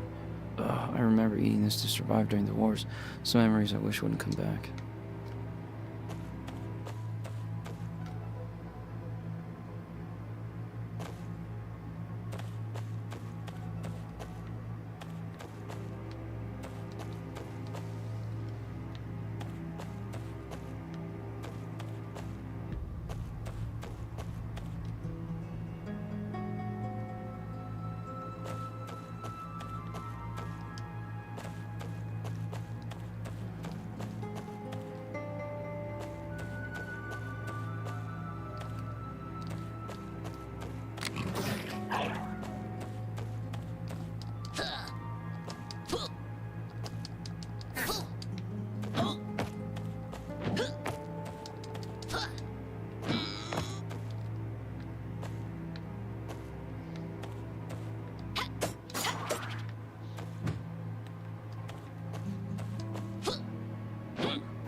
And stay down.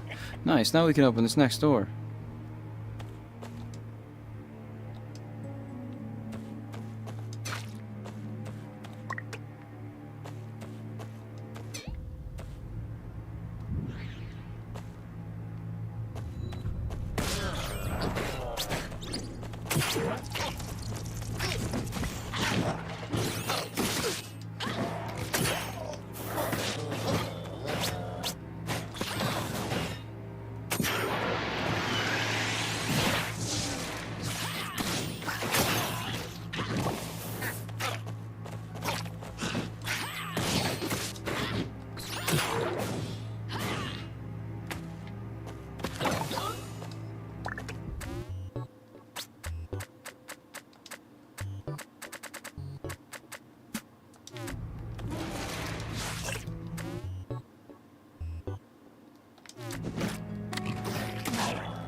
Okay, do you know what to do with that? Oh, I really don't want to know what's going to come out of this cooking.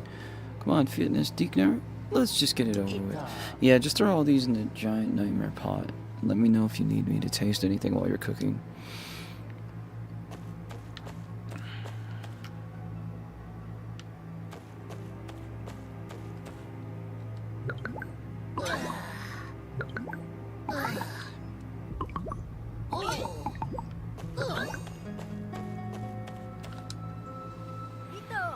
Heads up, we have some unwanted customers. Heating up those ingredients rang the dinner bell for these demons.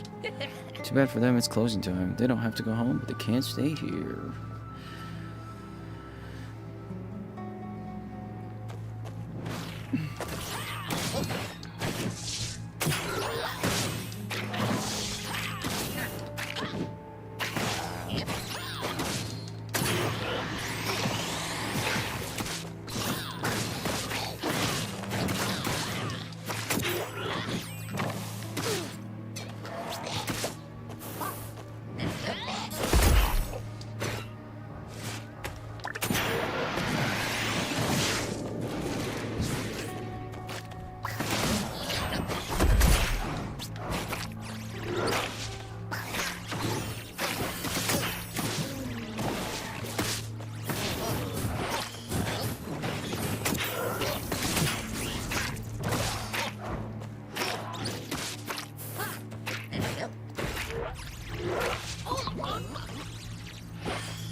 We are all lost pups. Without my light, we can never make it back home again.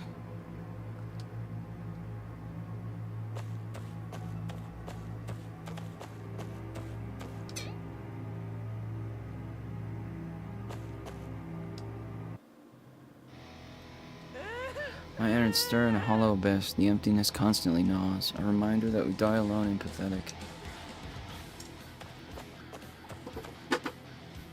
I need more. I must fill the void with sacrifice. Mom, it's me, Osito. Do you recognize me?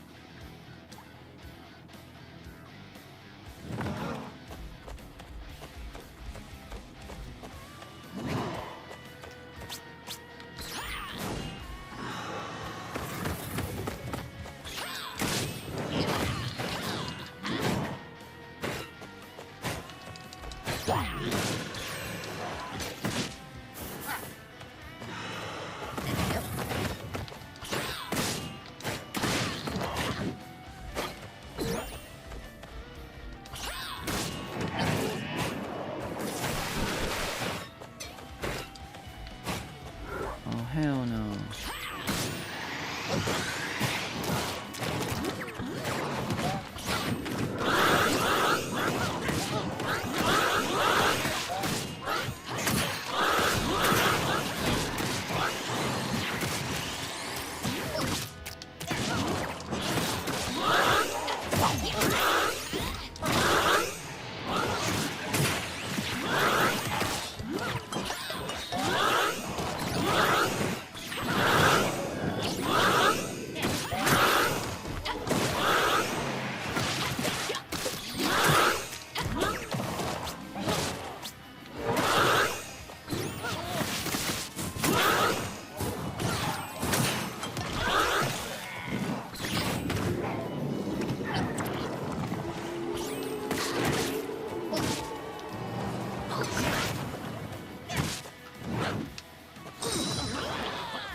Damn, this is hard, dude. I think I'm gonna call it here, and I'll come back tomorrow. Bobby, man, thank you guys for stopping by. I really appreciate it. Anybody else that might stop by, thank you for coming to watch me play Town of Zoz by Pixino Studio. Go follow Beazle, check him out. He's really cool. And yeah, all right. Later, guys.